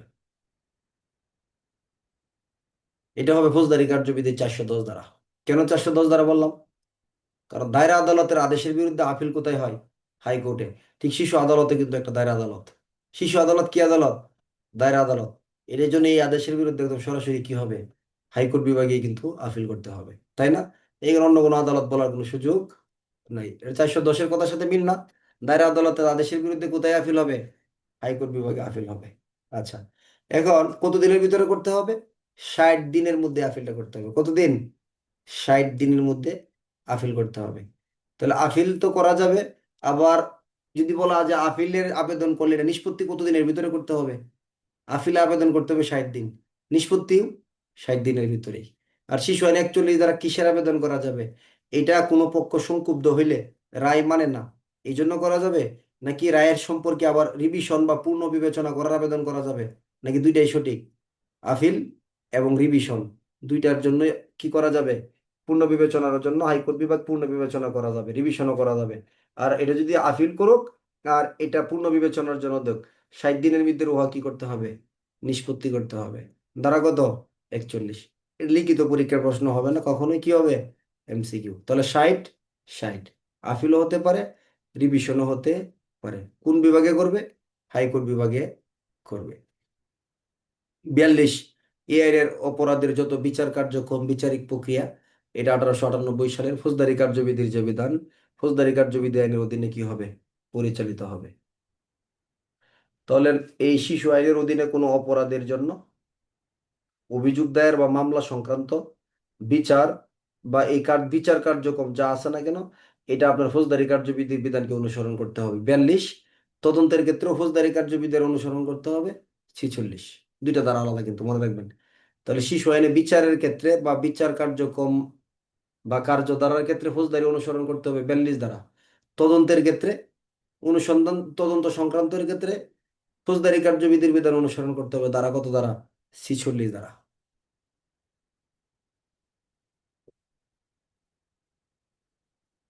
42-2, এই আইনের অধীনে সকল অপরাধ কি হবে? এই আইনের অধীনে কৃত সকল অপরাধ আমলযোগ্য হবে, এবং আইন এবং ইহার প্রণীত বিধিতে সুস্পষ্ট বিধান থাকিলে সংশ্লিষ্ট ক্ষেত্রে উক্ত বিধান অনুসরণ করতে হবে। কি অপরাধ আমলযোগ্য হবে এই কথাটা? মানে এই আইনের অধীনে অপরাধগুলো আমলযোগ্য হবে, মানে শিশু যাই অপরাধ করবে সবই আমলযোগ্য হবে এরকম বুঝাইছে? মানে শিশু যা অপরাধ করবে সবই আমলযোগ্য হবে এরকম বুঝাইছে? তাহলে কি বুঝাইছে? এটা বুঝেন কিছু? কি বলছে? উপধারা একে যাই কিছু থাকুক না কেন, এই আইনের অধীনে কৃত সকল অপরাধ কি হবে? আমলযোগ্য হবে, এবং এই আইন বা ইহার অধীন প্রণীত বিধিতে সুস্পষ্ট বিধান থাকলে সংশ্লিষ্ট ক্ষেত্রে উক্ত বিধান অনুসরণ করতে হবে। আচ্ছা, কেউ কি বুঝছেন? আমি বুঝি নাই কথাটা 42-2 যে এই অপরাধ আমলযোগ্য হবে। কোন অপরাধ? তাহলে শিশু আইনে কি আপনার, শিশু আইনে কি যে শিশু কি অপরাধ করছে এটা নিয়ে বুঝাইছে? এটা নিয়ে বুঝাইছে? পরবর্তী সময় গিয়ে দেখবেন শিশু আইনে বিভিন্ন শাস্তির বিধান আছে। কি আছে? শিশুকে ভিক্ষাবৃত্তিতে নিয়োজিত করা আছে কি না?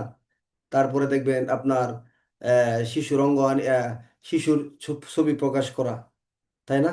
এরপরে দেখবেন প্রশ্ন হবে যে আপনার শিশুকে কোনো মাদক সেবনে সহায়তা করা, শিশুকে বাজি ধরতে, শিশুকে কোনো ধরনের আপনার ক্রয় করতে বিক্রয় করতে, আছে না? এগুলা করে অপরাধগুলা দণ্ডের একটা অধ্যায় আছে, এখানে গিয়ে দেখবেন ওই যে অপরাধগুলো আছে আইনের, এই প্রত্যেকটা অপরাধের জন্য কি করা যাবে?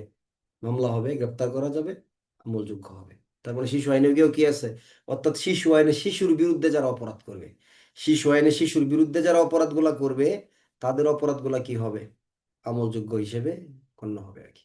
তাহলে 42 দ্বারা দুইটা আলোচনা, একটা হলো বিচারের ক্ষেত্রে ফৌজদারির বিধান অনুসরণ করতে হবে, 42-2 হলো অপরাধগুলা কি হবে? আমলযোগ্য হিসেবে গণ্য হবে। 43 দ্বারা কিন্তু প্রশ্ন হতে পারে, ইম্পর্টেন্ট দ্বারা। 43 দ্বারা থেকে কনস্টেবল থেকে এএসআই পদে আগে প্রশ্ন হয়েছে এই আইন হওয়ার পরে, আর এমসিকিউ তো হয়। শিশু আইনে 43 দ্বারা আলোচনার বিষয়বস্তু হলো কি? কোনো শিশু এই আইন বা অন্য কোনো আইনের অধীনে কোনো অপরাধের জন্য দোষী সাব্যস্ত হইলেও, তার মানে কোনো শিশু অপরাধের জন্য যদি দোষী সাব্যস্ত হয়েও যায়, আপনি আমি প্রাপ্তবয়স্ক ব্যক্তি যদি দোষী সাব্যস্ত হই, তাহলে পরবর্তীতে আমাদের বিভিন্ন রকম অসুবিধা আছে। চাকরি বাকরি পাওয়ার ক্ষেত্রে অসুবিধা আছে না? নির্বাচনের ক্ষেত্রে অসুবিধা আছে না? আছে কি না? বর্ধিত দণ্ড দিবে। আপনি যদি একবার অপরাধ করে আবার করেন, আপনাকে বর্ধিত দণ্ড দিবে কিনা? দিবে না? কত দ্বারাই দিবে? আমরা বিভিন্ন জায়গায় পড়ে আসছি না বর্ধিত। আসসালামু আলাইকুম। আমি একটু ক্লাসে আছি, তো ক্লাসে এসে কথা বলবো আপনার সাথে। হুম। তাহলে শিশু যদি অপরাধের দায়ে দোষী সাব্যস্ত হয়েও যায়, তাহলে সেই ক্ষেত্রে কি করা যাবে না? দণ্ডবিধির 75-565 বিধান, অর্থাৎ বর্ধিত দণ্ড দেওয়া যাবে না। দণ্ডের মেয়াদ শেষ হইলেও বাসস্থান অনুপস্থিত সম্পর্কে বিজ্ঞাপিত আদেশ জারি করা যাবে না। আর কি করা যাবে না? তিনি সরকারি বা বেসরকারি কোনো চাকরি পাইবার ক্ষেত্রেও বাধা হবে না। নির্বাচনে অংশগ্রহণ করার ক্ষেত্রে অযোগ্য বলে কি হবে না? বিবেচিত হবে না। তাহলে এমসিকিউ প্রশ্ন, শিশু যদি অপরাধের দায়ে দোষী সাব্যস্ত হয়েও যায়, তাহলে তার ক্ষেত্রে নিম্নের কোনটা সঠিক? ক, দণ্ডবিধির 75 দ্বারাই বর্ধিত দণ্ড দেওয়া যাবে না। 565 দ্বারাই বাসস্থান পরিবর্তন সংক্রান্ত আদেশের নির্দেশ প্রদান করা যাবে না। সরকারি বেসরকারি চাকরি পাওয়ার ক্ষেত্রে প্রতিবন্ধকতা হবে না। নির্বাচনে অংশগ্রহণ করতেও কোনো সমস্যা হবে না। নাকি সব কয়টাই সঠিক? সব কয়টাই সঠিক। নারী শিশু নির্যাতন, সরি, শিশু আইনের 43 দ্বারা দোষী সাব্যস্ত হইবার কারণে অযোগ্যতা অপসারণ ইত্যাদি। তাহলে কি কি? দণ্ডবিধির 75, ফৌজদারির 565।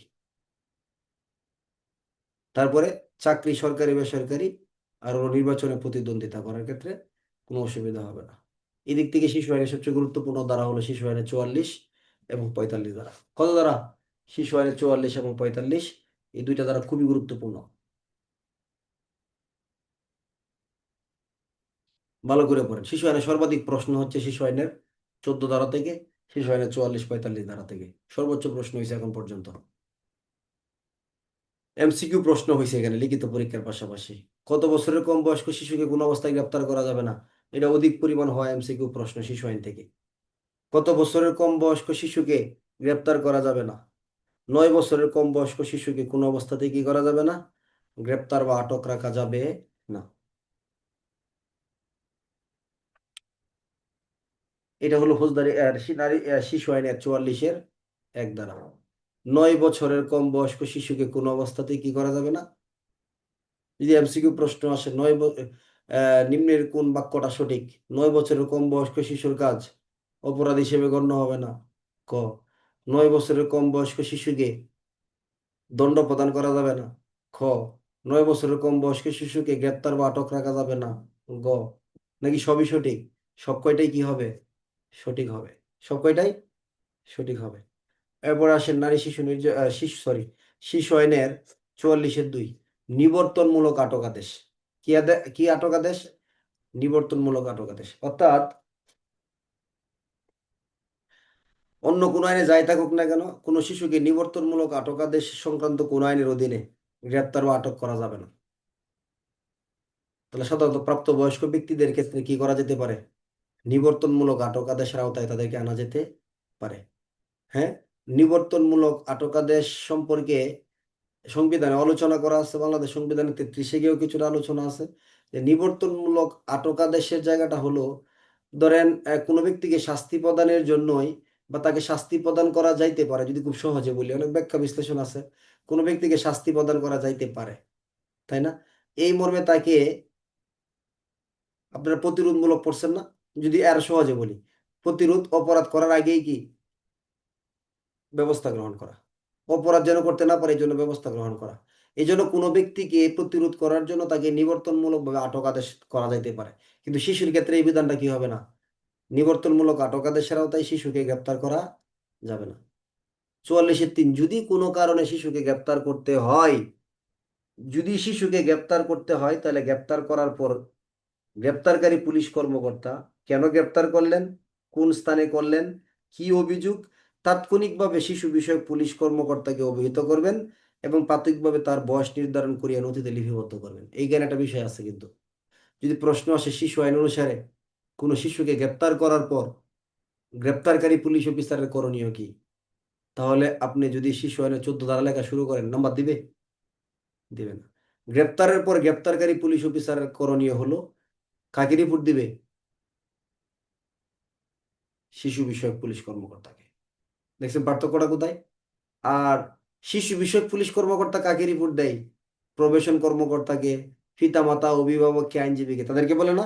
কিন্তু গ্রেপ্তারকারী পুলিশ অফিসারের কাজ হলো কাকে জানানো? শিশু বিষয়ক পুলিশ কর্মকর্তাকে এই বিষয়টা জানানো। আর কি, তবে শর্ত হলো গ্রেপ্তার করার পর কোনো শিশুকে হাতকড়া পরানো যাবে না, কোমরে দড়ি বা রশি লাগানো যাবে না। তাহলে শিশুর প্রতি হাতকড়া ব্যবহার করা যাবে না, যাবে? রশি দিয়ে বাঁধা যাবে? তারপরে শিশুর আপনার কোমরে দড়ি বা রশি লাগানো যাবে? শিশুর কোমরে দড়ি দিয়ে বাঁধা যাবে, রশি দেয়া থাকবে? আপনার যদি একবার দেখে যে শিশুকে গ্রেপ্তার করে হ্যান্ডকাপ লাগাইছেন, কোমরে রশি দিয়ে বাঁধছেন, তাহলে আপনি তো চাকরি থাকবেন, আপনার ইউনিটের ইনচার্জের চাকরি থাকবে না। বুঝছেন যে পরিমাণ মিডিয়া আমাদের পিছিয়ে লেগে থাকে সমস্যা।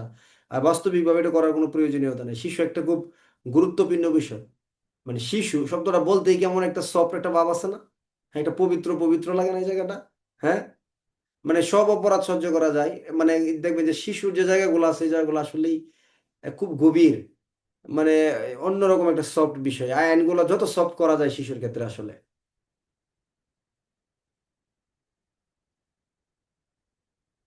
তাহলে 44-এর আবার আসেন, 9 বছরের কম বয়স্ক শিশুকে গ্রেপ্তার আটক করা যাবে না। 2, নিবর্তনমূলক আটক। নিবর্তনমূলক আটক আদেশ সংক্রান্ত কোনো আইন যেগুলো আছে এখানেও গ্রেপ্তার করা যাবে না।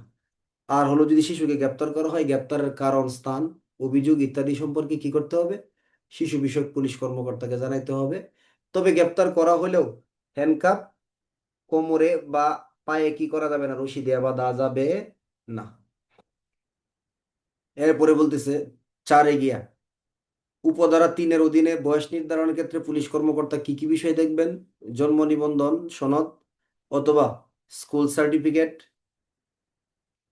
অথবা স্কুলে ভর্তির সময় প্রদত্ত তারিখের প্রাসঙ্গিক দলিলাদি যা আছে এগুলা যাচাই বাছাই করিয়া তার বয়স কি করবেন, লিপিবদ্ধ করবেন।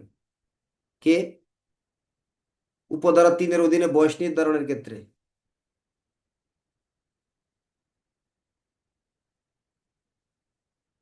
এই বয়স নির্ধারণের কাজটা কি করতেছে? এটা প্রবেশন কর্মকর্তা নাকি গ্রেপ্তারকারী? গ্রেপ্তারকারী। এটা শিশু বিষয়ক পুলিশ কর্মকর্তা না, গ্রেপ্তারকারীর ক্ষেত্রে। আর শিশু বিষয়ক পুলিশ কর্মকর্তার ক্ষেত্রে বয়স নির্ধারণের জন্য বলা আছে ধারা কত? 14 গ। 14 গতে কিন্তু বলা আছে।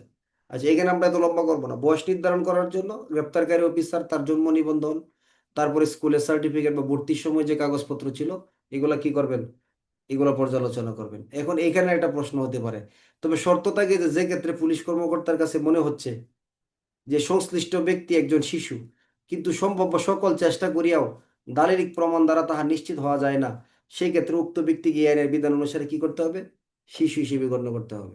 মনে হচ্ছে শিশু এরকম, কিন্তু কোন রকমের দলিল পত্র এরকম মনে হচ্ছে না, বোঝা যায় না আসলে। কিছু ক্ষেত্রে ব্যতিক্রম হতে পারে যে শিশু কিনা বোঝা যায় না, কিন্তু ম্যাক্সিমাম ক্ষেত্রে কি আসলে শিশু নাকি বোঝা যায়। কিন্তু আসলে শিশু প্রমাণ করার জন্য কোনো কিছুই নেই। তাহলে সেই ক্ষেত্রে কি করতে হবে, তাকে শিশু হিসেবে গণ্য করতে হবে। এটা সমাধান কি? এখন শিশু এটা তদন্ত পুলিশ অফিসার শিশু হিসেবে গণ্য করে কি করছে, ব্যবস্থা গ্রহণ করছে। এটা ফাইনাল সমাধান কত দ্বারাতে গিয়ে হবে, যে আসলে শিশু কিনা? এটা সমাধান 21 দ্বারাতে গিয়ে হবে। কত দ্বারাই? শিশু আইনের আদালত এই সম্পর্কে তদন্ত বা শুনানি গ্রহণের নির্দেশ দিবে। এই সম্পর্কে আরো অনেক ব্যবস্থা গ্রহণ করতে পারবে। আচ্ছা, এরপরে শিশু আইনের 44-এর 5 বলতেছে কি করতে হবে, থানায় শিশুর জন্য উপযোগী কোনো নিরাপদ স্থান যদি না থাকে তাহলে সেই ক্ষেত্রে কি করতে হবে, গ্রেপ্তারের পর হইতে আদালতে হাজির না করার সময় পর্যন্ত নিরাপদ স্থানে আটক রাখার ব্যবস্থা গ্রহণ করতে হবে। আর এরকম নিরাপদ স্থানে যদি রাখা হয় তাহলে শিশুকে প্রাপ্তবয়স্ক বা ইতিমধ্যে দোষী সাব্যস্ত হয়েছেন এমন কোনো শিশু বা অপরাধী বা আইনের সংস্পর্শে আসা কোনো শিশুর সাথে একত্রে কি করা যাবে না, রাখা যাবে না। এরকম আরো দুইটা কথা আগে বলেন, যে প্রাপ্তবয়স্ক শিশুর সাথে রাখা যাবে না, এটা একটা ধারা আছে। তারপর হলো আপনার তাকে দণ্ড প্রদান করা হলে বয়স্কদের সাথে রাখা যাবে না, এটা কত? দণ্ড প্রদান করা হলে বয়স্কদের সাথে রাখা যাবে না, ধারা হলো 33। আর প্রত্যায়িত প্রতিষ্ঠানে প্রেরণ করা হলে অধিক বয়স্ক শিশুদের সাথে একত্রে রাখা যাবে না, ধারা কত? 26, তাই না? আর এখানে বলতেছে যখন নিরাপদ হেফাজতে রাখবেন তখন অলরেডি দোষী সাব্যস্ত হয়ে গেছে বা প্রাপ্ত বয়স্ক যারা আছেন তাদের সাথে একত্রে কি করা যাবে না, রাখা যাবে না, আলাদা রাখতে হবে। বলে শিশু আইনের যদি শিশু গ্রেপ্তারকারী পুলিশ অফিসারের দায়িত্ব কর্তব্য দিয়ে প্রশ্ন আসে তাহলে দ্বারা কত? 44-এর আলোচনা লিখতে হবে। কত বছরের কম বয়স্ক শিশুকে গ্রেপ্তার করা যাবে না এই মর্মে প্রশ্ন আসলে 9 বছরের কম বয়স্ক গ্রেপ্তার করা যাবে না, নাকি নিবর্তনমূলক আটক আদেশের আওতায়ও গ্রেপ্তার করা যাবে না, দুইটাই সঠিক, তাই না? আর যদি শিশু বিষয়ক কোনো শিশুকে গ্রেপ্তার করে তাহলে গ্রেপ্তারকারী ব্যক্তি কাকে জানাবেন, শিশু বিষয়ক পুলিশ কর্মকর্তাকে জানাবেন। তারপরে তারকে হ্যান্ডকাপ পরানো যাবে না, রশি দিয়ে বাঁধাও যাবে না। বয়স প্রমাণের জন্য বয়সের জন্য প্রয়োজনীয় দলিলপত্র, জন্ম নিবন্ধন, স্কুল সার্টিফিকেট বা ভর্তির সময় কাগজপত্র দেখবেন। কিন্তু শিশু মনে হচ্ছে দলিলপত্র নাই, শিশু হিসেবে গণ্য করবেন। 4-5 হলো তাকে থানায় নিরাপদ যদি কোনো স্থান না থাকে তাহলে তাকে নিরাপদ হেফাজতে রাখতে হবে। তবে কোনো অপরাধী বা বয়স্ক বা অলরেডি দোষী সাব্যস্ত হয়েছে এমন শিশুর সাথে একত্রে রাখা যাবে না। শিশু আইনের 45 ধারা, মাতা পিতা ও প্রবেশন কর্মকর্তা অবহিতকরণ। কোনো শিশুকে গ্রেপ্তার করার পর গ্রেপ্তারকারী কর্মকর্তা কর্তৃক থানায় আনয়ন করলে শিশু বিষয়ক পুলিশ কর্মকর্তা ওই যে 4th অধ্যায় মানে কি, ওই যে 13 ধারা 14 ধারা যে পড়ছিলাম, ঠিক আছে, 4th অধ্যায়ের বিধান বলে কি ক্ষুণ্ণ না করিয়া নির্ধারিত পদ্ধতিতে কাকে জানাবেন, এখানে আগে জানাবেন পিতামাতাকে, তারপরে প্রবেশন কর্মকর্তাকে, তারপরে নিকটস্থ বোর্ডকে। আর 14 ধারাতে কিছু আগে কাকে জানাইছে, আগে প্রবেশন কর্মকর্তাকে, তারপরে পিতামাতাকে। তাহলে শিশুকে গ্রেপ্তার করে আনার পরে শিশু বিষয়ক পুলিশ কর্মকর্তার করণীয় কি, এই সম্পর্কে 14 ধারায় আলোচনা আছে কিনা। খয়ের সরে সরাই রস্যই দীর্ঘ রস্যই। এখানে কি বলতেছে, যে কোনো শিশুকে গ্রেপ্তার করে আনা হইলে ওই অধ্যায়ের কথা আবার এখানে বলা আছে। ওই অধ্যায় মানে কত ধারা, 14 ধারার নিয়ম অনুসারে কি করবেন, পুলিশ কর্মকর্তা আহ বিধি দ্বারা নির্ধারিত পদ্ধতিতে কাকে জানাবেন, শিশুর পিতামাতা বা অভিভাবককে জানাবেন, প্রবেশন কর্মকর্তাকে জানাবেন, প্রয়োজনীয় নিকটস্থ বোর্ডকে উক্ত গ্রেপ্তার সম্পর্কে অবহিত করবেন। নিকটস্থ বোর্ড বলতে কি বুঝছেন এটা? উপজেলা বোর্ড অথবা জেলা বোর্ড, হ্যাঁ, বা যে বোর্ডগুলো আমরা পড়ছি শিশু বিষয়, কয়টা বোর্ডের কথা বলা আছে? বোর্ড, জাতীয় শিশু কল্যাণ, জেলা শিশু কল্যাণ, উপজেলা শিশু কল্যাণ বোর্ড। ঠিক আছে? আচ্ছা, এগুলো আছে কিন্তু। তাহলে তাদেরকে অবহিত করতে হবে। আর 45-এ 2 বলতেছে, যদি এগুলো অবহিত না করেন তাহলে কি প্রক্রিয়া অবলম্বন করতে হবে? যদি উপরের এই এক উপধারার বিধান অনুসারে এদেরকে জানানো না হয়, তাহলে আদালতে হাজির করার প্রথম কার্য দিবসের কি করতে হবে? এই সংবাদ না দেওয়া বা জানানো না সম্পর্কে একটি প্রতিবেদন শিশু বিষয়ক পুলিশ কর্মকর্তা আদালতে কি করতে হবে? দাখিল করতে হবে। আদালতে দাখিল করতে হবে। তাহলে মাতা পিতা ও প্রবেশন কর্মকর্তাকে অবহিতকরণ 45, আর শিশু আইন অনুসারে গ্রেপ্তার সংক্রান্ত যে বিধিবিধানগুলো আছে, হ্যাঁ, বা শিশুর প্রতি অধিকার সংক্রান্ত বিধানগুলো আছে ধারা কত? 44। এগুলো প্রশ্নের সময় বুঝতে পারেন যে এগুলো গুরুত্বপূর্ণ ধারা। আর তদন্তের ক্ষেত্রে ফৌজদারি কার্যবিধির বিধান প্রযোজ্য হবে, ধারা হলো 46। কিসের ক্ষেত্রে? তদন্তের ক্ষেত্রে কোন আইনের বিধান? ফৌজদারি কার্যবিধির বিধান প্রযোজ্য হবে। আর বিচারের ক্ষেত্রে ফৌজদারি অনুসরণ করতে হবে, ধারা কত? 42। তদন্তের ক্ষেত্রে কত করবে? 46 ধারা। ফৌজদারি কার্যবিধি 47 ধারা, জবানবন্দি ও সতর্কীকরণ ও মুক্তি। তার জবানবন্দি গ্রহণ করবেন সহজ সরল ভাষায়, পিতা মাতার ইত্যাদির উপস্থিতিতে। সতর্ক করে দিয়ে কি করবেন? মুক্তি দিয়ে দিবেন, যে তুমি যদি বাবা আরেকবার এরকম করো তাহলে তোমার কি হবে। আছে না এরকম ঘটনা? তাহলে শিশুর জন্য এটা একটা সুবিধা কিন্তু। হ্যাঁ, শিশুর জন্য এটা কি, মানে জবানবন্দি বোঝা যায় না কি লিখবে দাঁড়ায়, জবানবন্দি নিয়ে তাকে সতর্ক করে কি করে দিবে? মুক্তি দিয়ে দিবে। এটা এটা কি বিকল্প পন্থা? বিকল্প পন্থা, পারিবারিক সম্মেলন, এরকমটা না। এটাও শিশুর একটা আইনগত অধিকারের প্রশ্নের ক্ষেত্রে 47 দ্বারা হইতে পারে যদি প্রশ্ন বড় হয়। তাহলে শিশুর মাতা পিতা এবং তাদের অভিভাবক যারা আছেন, বা প্রবেশন কর্মকর্তা বা সমাজকর্মীর উপস্থিতিতে শিশু বিষয়ক পুলিশ কর্মকর্তা শিশুর জবানবন্দি গ্রহণ করবেন। এমসিকিউ প্রশ্ন, শিশুর জবানবন্দি কিভাবে গ্রহণ করতে হবে? শিশুর পিতামাতা, অভিভাবক, সমাজকর্মী, প্রবেশন কর্মকর্তা বা আইনজীবীর উপস্থিতিতে কি করতে হবে? শিশুর জবানবন্দি গ্রহণ করতে হবে। ধারা হলো শিশু আইনের কত ধারা পড়তেছি? 47 ধারা বা 47-এর 1। শিশুর বিরুদ্ধে আনিত অভিযোগের প্রকৃতি ও শিশুর মানসিক ও আর্থসামাজিক অবস্থা বিবেচনা করিয়া শিশু বিষয়ক পুলিশ কর্মকর্তা কি করবেন? তাদের অভিভাবক বা পিতামাতা যারা আছেন, বা প্রবেশন কর্মকর্তা বা সমাজকর্মীর উপস্থিতিতে শিশুকে লিখিত বা মৌখিক সতর্ককরণের পর মুক্তি প্রদান করতে পারবেন, যা শিশুর বিরুদ্ধে রেকর্ড হিসেবে কি হবে না? গণ্য হবে না। তাহলে মৌখিকভাবে সতর্ক করতে পারে যে ঠিক করো না একদম এটা, হ্যাঁ, বা আপনি এটা ঠিক করেন নাই কিন্তু, এরকম না, সম্মান দিয়ে কথা বলতে হবে কিন্তু। হ্যাঁ, আচ্ছা। তাহলে সেই ক্ষেত্রে লিখিত বা মৌখিকভাবে সতর্ক করার পর তাকে মুক্তি দিবেন, এটা কি রেকর্ড হিসেবে গণ্য থাকবে তার? এটা কি তার বিরুদ্ধে বা তার আইনগত কোনো দলিল বা রেকর্ড হিসেবে থাকবে? না। ধারা হলো শিশু আইনের 47 ধারা। অথবা কি করবেন? বিকল্প পন্থায় প্রেরণ করতে পারবেন। এটা কার ক্ষমতা? পুলিশ অফিসারের ক্ষমতা। শিশু আইনে পুলিশ অফিসারের ক্ষমতা। তাহলে তার জবানবন্দি গ্রহণ করবেন পিতা মাতা, অভিভাবক, আইনজীবী, প্রবেশন কর্মকর্তার উপস্থিতিতে। এরপরে শিশুর মানসিক এবং সামাজিক অবস্থা বিবেচনা করে কি করতে পারবেন? লিখিত মৌখিকভাবে সতর্ক করিয়া তাকে মুক্তি দিতে পারবেন। হ্যাঁ, কি মুক্তি? এটা জামিনে, জামিনে মুক্তি একেবারেই, মানে শেষ করে দিয়ে দিল, মুক্তি মুক্তি দিয়ে দিয়েছে আর কি। এটা ফৌজদারি কার্যবিধির 565 দ্বারা কি জামিনে মুক্তি কিনা বলেন? ফৌজদারি কার্যবিধির 565 দ্বারা যে কোনো ব্যক্তিকে ছেড়ে দেওয়া হয়, এটা কি জামিনে মুক্তিপ্রাপ্ত কি না? জামিনে না? হুম, জামিনে কিনা? 565 দ্বারা যে বলে মুক্তিপ্রাপ্ত ব্যক্তি, জামিনে কিনা? কিছুই বলে না কেউ। আচ্ছা, অবশ্যই জামিনে না। এটা এটা মুক্তিপ্রাপ্ত কিন্তু। এটা কি? এটা কিন্তু মুক্তিপ্রাপ্ত ব্যক্তি। তাহলে মুক্তি আর জামিনে মুক্তির ভিতরে কিন্তু পার্থক্য আছে, এক বিষয় না। এরপরে আসেন 48 দ্বারা। 48 দ্বারা হলো ওই যে আপনার কি পন্থা? বিকল্প পন্থা। তাহলে বিকল্প পন্থা তো আমরা সারা ক্লাস জুড়ে পড়ে আসলাম, যে এই আইনটা পড়তে গিয়ে বিকল্প, একটু এক নজরে নেন 1 মিনিটে, যে বিকল্প পন্থার বিষয়টা আসলে কি। বিকল্প পন্থার ভিতরে কখন পাঠাইতে হবে বলছেন না, যে তাকে কি করতে হবে? জামিনে শিশুকে কি করতে হবে? ম্যাক্সিমাম পড়ে আসছি না, জামিনে, জামিনে না হইলে কি করতে হবে? বিকল্প পন্থায় প্রেরণ করতে হবে। তাহলে বিকল্প পন্থার জায়গাটা আসলে কি একটু নেন। যদি টিকা আকারে আসলে হয়তো আসতে পারে, লিখিত প্রশ্ন করার কোনো সুযোগ নাই। তাহলে আইনের সাথে সংঘাতে জড়িত শিশুকে গ্রেপ্তার বা আটকের পর হইতে বিচার কার্যের যে কোনো পর্যায়ে বিচার কার্যক্রমের পরিবর্তে শিশুর পারিবারিক, সামাজিক, সাংস্কৃতিক, আর্থিক, নৃতাত্ত্বিক বিভিন্ন অবস্থার বিবেচনা করে বিরোধ মীমাংসা সহ তার সর্বোত্তম স্বার্থে নিশ্চিত করবে বিকল্প পন্থা বা ডাইভারশন গ্রহণ করা যাবে। এই আদেশটা কাকে দিবে বলেন তো পড়ার আগে? বিকল্প পন্থা গ্রহণ করার জন্য আদেশটা কাকে প্রদান করবে বা কে প্রদান করবে? পুলিশ অফিসার অথবা শীর্ষ আদালত বা অন্য কোনো আদালত? কাকে আদেশ করবে? প্রবেশন কর্মকর্তাকে এই সম্পর্কে একটা আদেশ প্রদান করবে। এটা হলো 48-এর কত ধারা? 2 ধারা। এই সম্পর্কে আনুষ্ঠানিক বিচার প্রক্রিয়ার পরিবর্তে বিকল্প উপায়ে বিরোধ নিষ্পত্তির নিমিত্তে বিকল্প পন্থা গ্রহণের জন্য বিষয়টি প্রবেশন কর্মকর্তার নিকট পুলিশ অফিসার বা আদালত কি করবেন? প্রেরণ করবেন।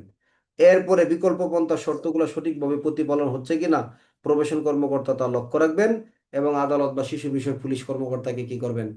জানাবেন। এটা হলো 48-এর কত ধারা? 3 ধারা। আর 4-এ গিয়ে বলতেছে যদি কোনো পিতা মাতা এই বিকল্প পন্থের বা পরিবারের লোকজন শর্ত ভঙ্গ করে তাহলে তাৎক্ষণিকভাবে শিশু বিষয়ক পুলিশ কর্মকর্তা বা আদালতকে এই বিষয় সম্পর্কে কি করবেন? অবহিত করবেন। তাহলে সহজ কথা মানে বিকল্প পন্থা মানে আদালতের বিচার পন্থা না। এটা সাধারণত কোনো দায়রা আদালতের বিচার প্রক্রিয়া না, কোনো ট্রাইব্যুনালের বিচার কার্যক্রম না। একটা পারিবারিক সম্মেলনের মাধ্যমে ঘরোয়া পরিবেশে কি করা, সমস্যা সমাধান করার জন্য কি করবে? নির্দেশ প্রদান করবে। কাকে? প্রবেশন কর্মকর্তাকে। কে? পুলিশ অফিসার বা আদালত। আর তারা এই বিষয় সম্পর্কে লক্ষ্য রাখবে, আদালতকে পুলিশ অফিসারকে অবহিত করবে। এই পারিবারিক সম্মেলন 49 দ্বারা দরকার নাই। 50 বিকল্প পন্থার মেয়াদ, এইটাও দরকার নাই। বিকল্প পন্থার শর্ত ভঙ্গ বা বিকল্প পন্থার আদেশ পালনে ব্যর্থতা। বিকল্প পন্থা থেকে যেহেতু প্রশ্ন হওয়ার সুযোগ নেই সাধারণত, তাহলে 51 দ্বারা একটু নেন। এখানে একটা গ্রেপ্তার সংক্রান্ত ব্যাপার স্যাপার আছে। যে শিশুকে শিশু আইনে কখন গ্রেপ্তার করা যায়, এইখানে গ্রেপ্তারের একটা জায়গা আছে শিশু আইনে। শিশু আইনের 51 দ্বারা একটু একটা পড়েন যে এই বিকল্প পন্থা সদস্য বিকল্প পন্থা শর্ত ভঙ্গ করছেন বা বিকল্প পন্থা সংক্রান্ত কোনো আদেশ প্রতিপালনে ব্যর্থ হয়েছেন, তাহলে বিষয়টি বিধি দ্বারা নির্ধারিত পদ্ধতিতে যাচাইপূর্বক আদালত কি করবেন? শিশু বিষয়ক পুলিশ কর্মকর্তা, আদালত বা শিশু বিষয়ক পুলিশ কর্মকর্তা এই পরিবর্তিত শর্তে একই ধরনের আদেশ প্রদান করতে পারবে। শিশুটিকে গ্রেপ্তার করার জন্য গ্রেপ্তারি পরোয়ানা জারি করতে পারবে। শিশুটিকে ম্যাজিস্ট্রেট আদালত বা অন্য কোনো আদালত বা থানায় হাজির করার জন্য লিখিত নোটিশ প্রদান করতে পারবে। কাকে গ্রেপ্তার করার জন্য? শিশুকে গ্রেপ্তার করার জন্য গ্রেপ্তারি। তাহলে শিশুকে গ্রেপ্তার করার জন্য কখন গ্রেপ্তারি পরোয়ানা জারি করা যায়? এই যে বিকল্প পন্থার শর্তগুলো যদি অমান্য করে তাহলে নতুন করে আদেশ দিতে পারবে, গ্রেপ্তার করার জন্য পরোয়ানা দিতে পারবে, তাকে হাজির হওয়ার জন্য নোটিশ প্রদান করতে পারবে, রাষ্ট্রপক্ষের আইনজীবীর নিকট সংশ্লিষ্ট শিশুর বিরুদ্ধে বিচার প্রক্রিয়া আরম্ভ করার জন্য কি করতে পারবে? নথি প্রেরণ করতে পারবে। যদি সবগুলা নিতে না চান তাহলে এতটুকু পড়তে পারেন যে শিশু আইন অনুসারে শিশুর বিরুদ্ধে কখন গ্রেপ্তারি পরোয়ানা জারি করা যায়। পারবেন না? বিকল্প পন্থার শর্তগুলো যদি অমান্য করে তাহলে শিশুর বিরুদ্ধে গ্রেপ্তারি পরোয়ানা জারি করা যেতে পারে। আর 52 দ্বারা কিন্তু এটা ইম্পর্টেন্ট দ্বারা হবে, জামিন সংক্রান্ত। কি? জামিন। আমরা আরেকটা জামিন পড়ে আসছি গত ক্লাসে, ওইটা কার জামিন? শিশু আইনে আরেকটা জামিন পড়ে আসছি না? 29 ধারার জামিন কে দিবে এটা? শিশু আদালত, হ্যাঁ, বা ম্যাজিস্ট্রেট কর্তৃক জামিন। আর শিশু আইনের 52 ধারা জামিন কে দিবে? কোনো শিশুকে গ্রেপ্তার করার পর এই আইনের অধীনে মুক্তি প্রদান বা বিকল্প পন্থায় প্রেরণ করা যদি সম্ভব না হয় অথবা তাৎক্ষণিকভাবে আদালতে হাজির করা সম্ভব না হয়, তাহলে শিশু বিষয়ক পুলিশ কর্মকর্তা শিশুটিকে তার পিতামাতা বা অভিভাবক যারা আছেন বা প্রবেশন কর্মকর্তার তত্ত্বাবধানে শর্ত ও জামানত সাপেক্ষে শর্ত ও জামানত ব্যতীত জামিনে মুক্তি দিতে পারবেন। তাহলে জামানত সহ হতে পারে, জামানত ব্যতীত হতে পারে, শর্ত হতে পারে, বিনা শর্তেও হতে পারে। শিশু আইনের 52 দ্বারা তাহলে কেন জামিনে মুক্তি দিল বলেন? শিশু আইনের 52 দ্বারা শিশু বিষয়ক পুলিশ কর্মকর্তা জামিনে মুক্তি প্রদান করলো, কিন্তু শর্তগুলা কি বা কারণগুলা কি? অর্থাৎ এই আইনের অধীনে মুক্তি প্রদান করার সুযোগ নাই, বিকল্প পন্থায় প্রেরণ করা যাচ্ছে না, তাৎক্ষণিকভাবে আদালতেও হাজির করা সম্ভব হচ্ছে না, তাহলে পিতামাতা অভিভাবক বা প্রবেশন কর্মকর্তার তত্ত্বাবধানে শর্ত সহ না ব্যতীত দুইটাই হইতে পারে, জামানত সহ হতে পারে, ব্যতীত হতে পারে, তাকে জামিনে কি করবেন? মুক্তি প্রদান করতে পারবেন। তাহলে যদি আরো সহজে বলেন পরীক্ষার খাতায়, শিশু বিষয়ক পুলিশ কর্মকর্তা কোনো শিশুর বিচার কার্যক্রমের জন্য আদালতে তাৎক্ষণিক প্রেরণ করা না গেলে, বিকল্প পন্থায় প্রেরণ না করা গেলে শর্তে বিনা শর্তে জামানত সহ ব্যতীত জামিনে মুক্তি দিতে পারেন। 52 দ্বারা। 52 হলো এই শিশুকে জামিনে মুক্তি প্রদানের ক্ষেত্রে তার অপরাধটা কি জামিনযোগ্য? নাকি জামিন অযোগ্য, এটা বিবেচনা করতে হবে। অবশ্যই বিবেচনা করতে হবে, নাকি বিবেচনা করতে হবে না? উত্তর হলো বিবেচনা করতে হবে না। তার মানে অপরাধটা জামিনযোগ্য হলেও জামিনে মুক্তি দিতে পারবে, জামিনযোগ্য না হলেও কি করতে পারবে, জামিনে মুক্তি দিতে পারবে। এটা কিন্তু প্রশ্নমুখী একটা দ্বারা, অনেক ভাবে প্রশ্ন আসতে পারে যে 52 কি বলবে যে কেন জামিন দিতে পারে, কে দিবে, কেন? এটা হলো 52 দ্বারা শিশু বিষয়ক পুলিশ কর্ম। দুই, জামিনে দেওয়ার ক্ষেত্রে কি জামিনযোগ্য নাকি জামিনের অযোগ্য, এটা কি বিবেচনা করতে হবে কিনা, এটা কোনো বিবেচ্য বিষয় না, এটা একটা বিষয়। 52 দুই, 52 তিনটাও কিন্তু গুরুত্বপূর্ণ। তাহলে উপধারা 2-এ জামিনযোগ্য নাকি জামিন অযোগ্য দেখার দরকার নাই, কিন্তু অপরাধের প্রকৃতি যদি গুরুতর বা ঘৃণ্য প্রকৃতির হয়, মানে এমন প্রকৃতির অপরাধ, আমি জামিন দেওয়ার ক্ষেত্রে দেখবো না জামিনযোগ্য নাকি জামিনের অযোগ্য, তাই না? তাকে জামিন দিয়ে দিব। এটা ফৌজদারি কার্যবিধির কত ধারার কথা? কিছুটা মিল, একটু পার্থক্য, 2 বছরের পার্থক্য। কত ধারায়? 497 ধারা। যে মৃত্যুদণ্ড, যাবজ্জীবন কারাদণ্ড, কারাদণ্ডে দণ্ডনীয় অপরাধী হইলেও জামিনে মুক্তি দেওয়া যাবে। কোন ক্ষেত্রে?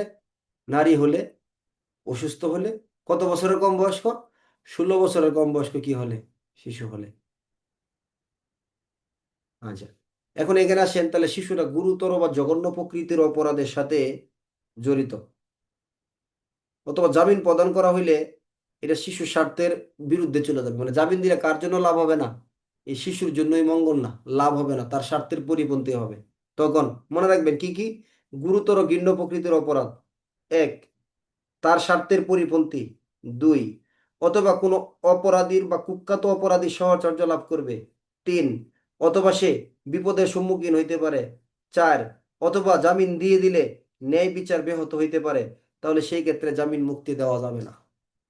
তাহলে শিশু আইনের পুলিশ কর্মকর্তা কখন কেন জামিন দিতে পারেন, কেন জামিন মুক্তি প্রদান করবেন না?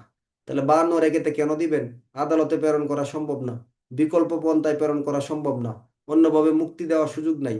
তাহলে সেই ক্ষেত্রে কি করা যাবে? অন্যভাবে মুক্তি বলতে কি, ওই যে জবানবন্দি, সতর্ককরণ মুক্তি, এরকম কোনো সুযোগ আর কি নাই।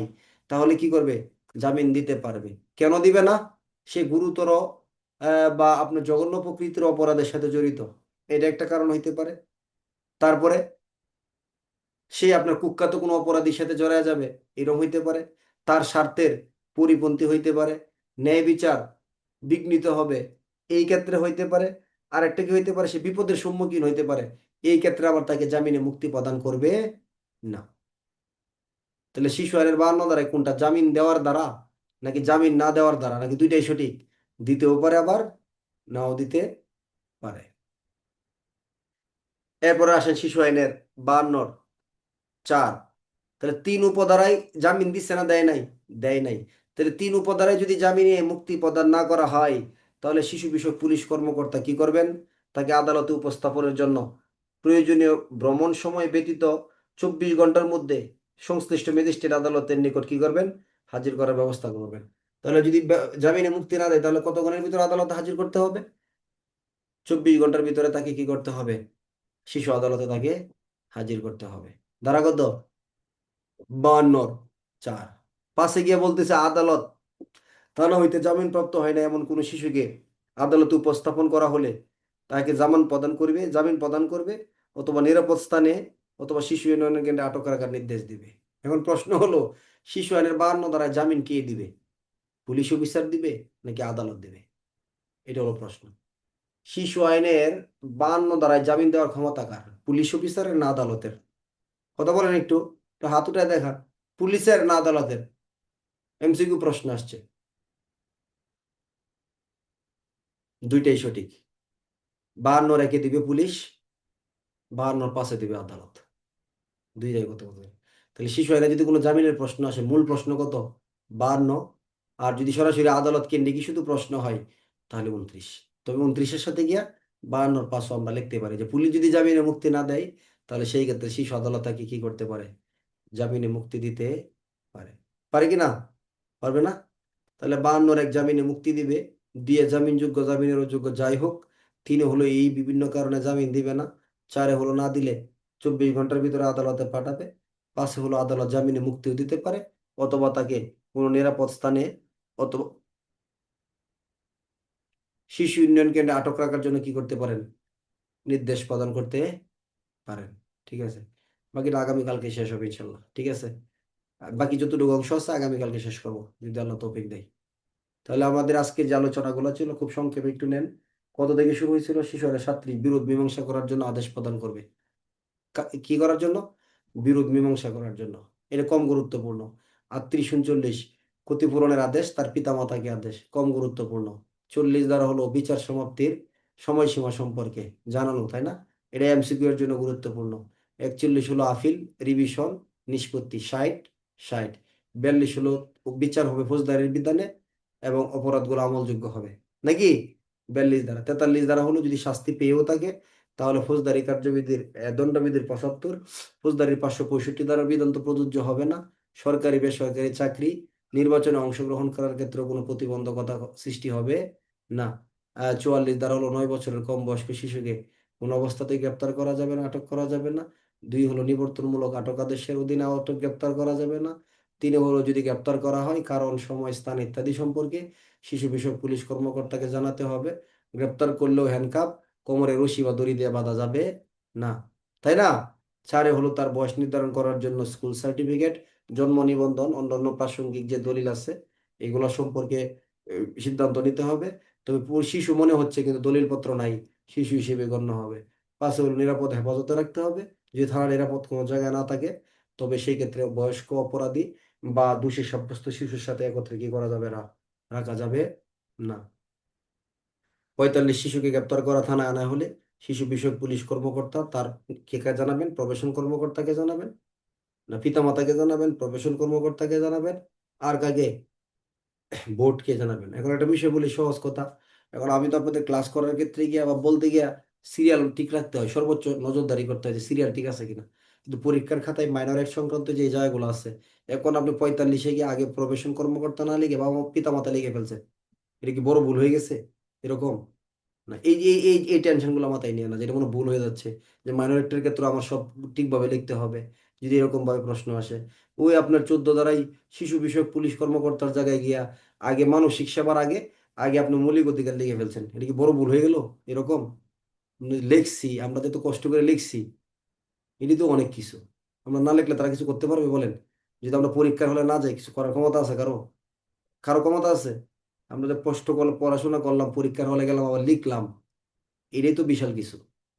হ্যাঁ, এটা মনে রাখতে হবে কিন্তু। আচ্ছা, এটা কি কি 4 টাকারই কথা মনে করেন? আপনার পদোন্নতিযোগ্য যদি কনস্টেবল দরখাস্ত করে 50,000 60,000 উপর পরীক্ষার্থী লোক আছে, কতজন পরীক্ষা দেয়? কতজন দেয়? কতজন এমসিকিউ পাস করে? হ্যাঁ, যারা এমসিকিউ পরীক্ষায় পাস করতে পারে তারা ভালো স্টুডেন্ট নিঃসন্দেহে। যদি আপনার এমসিকিউ এর সিস্টেম না থাকতো তাহলে এরকম অনেক স্টুডেন্ট আছে এমসিকিউ খারাপ হয় কিন্তু লিখিত পরীক্ষা পর্যন্ত যাইলে অবস্থা খারাপ করে ফেলতো, জানেন? মানে এত লেখা লিখতো খাতার ভিতরে, মানে ফার্স্ট হয়ে যাইতে পারতো কিন্তু এমসিকিউ পাস করতে পারে না। এরকম আছে না সমস্যা বিভিন্ন রকম? এটার প্রতিবন্ধকতা সৃষ্টি হয়েছে। আমি আমার দেখা আছে এরকম স্টুডেন্ট যে এমসিকিউ পরীক্ষার হলে গেলে মোটামুটি মানে সে কি হয়ে যায়, হাফ বেহুশ হয়ে যায়। মানে তার এর একটা মানে স্নায়ু সমস্যা এটা। ঠিক আছে, বলে স্যার যদি খালি একবার জীবনে এমসিকিউ পাস করতে পারতাম। ক্লাস টাস করে না কোনোদিনও, কিন্তু আমি চিনি সিনিয়র, ও যদি এমসিকিউ পরীক্ষা 20 সালের হওয়ার থেকে একবার পাস করতে পারে নাই। বলে যদি একবার স্যার খালি এমসিকিউ পাস করতে পারতাম তাহলে আমি পরীক্ষা সব আইন জানে, আসলেই জানে, কিন্তু এমসিকিউ পরীক্ষার হলে গেলেই লিখতে পারে না, 30টার বেশি লাগাইতে পারে না, সে পাস করবে কিভাবে? টেনশনে পড়ে যায়। ঠিক আছে, আমি বলছি ভাই তাহলে আপনার আর যাওয়ার দরকার নাই। আমার এই এমসিকিউ পরীক্ষা দিতে আমি হার্টের রুগী হয়ে গেছি, আমার এই যে আধা ঘন্টার টেনশন, আমার একটা মারাত্মক টেনশনে পড়ে যায় স্যার, আর দিব না। এই যে আর কি, রসিক লোকে ভালো আলোচনা করে দেখলাম ওর সাথে। এমটি ড্রাইভার পরিবহনে আছে, সাক্ষ্যয়নের সরি সাক্ষ্যয়ন বলতে কত পর্যন্ত আসলাম? 45। 46 ধারা হলো তদন্তের ক্ষেত্রে ফৌজদারি কার্য বিধানের বিধান প্রযোজ্য হবে। ওইটা কিন্তু একটা প্রশ্ন হয়েছে এমসিকিউ 45-এর 2 থেকে, যে পিতা মাতা প্রবেশন কর্মকর্তাকে জানান নাই তাহলে কতদিনের ভিতরে আদালতকে জানাইতে হবে হাজির করার? প্রথম কার্য দিবসের প্রথম কার্য দিবসে এটা রিপোর্ট দিতে হবে। 46 তদন্তের ক্ষেত্রে, 47 জবানবন্দি সতর্ককরণ মুক্তি, 48 প্রবেশন কর্মকর্তাকে নির্দেশ দিবে কি করার জন্য? পারিবারিক সম্মেলনের মাধ্যমে ঘরোয়া পরিবেশে বিকল্প পন্থার মাধ্যমে সমাধান করার জন্য। আর 52 তো বললাম মাত্রই, মনে আছে আপনাদের এটা? ঠিক আছে, তাহলে আগামীকালকে শিশু আইন শেষ হবে ইনশাল্লাহ। শিশু আইন শেষ করে আমরা কি পড়বো? সাইবার অথবা সড়ক, দুইটা থেকে একটা। ঠিক আছে, সাইবারটা ছোট আছে, সাইবারটা আগে শেষ করে পরে সড়কটা পড়বো। আর যারা আপনারা পুরাতন ব্যাচের স্টুডেন্ট আছেন তাদের জন্য আজকে থেকে নির্দেশনা হলো 2 3 দিন 4 দিন 5 দিনে 6 দিন 7 দিন যা লাগে আমার শরীফ ল গাইড এক নজরের প্রশ্ন করে শেষ করে ফেলবেন আপনারা। মানে পড়ার পাশাপাশি ডেইলি 2 ঘন্টা 3 ঘন্টা আলাদা সময় নেবেন গাইড বইয়ের প্রশ্ন পড়ার জন্য।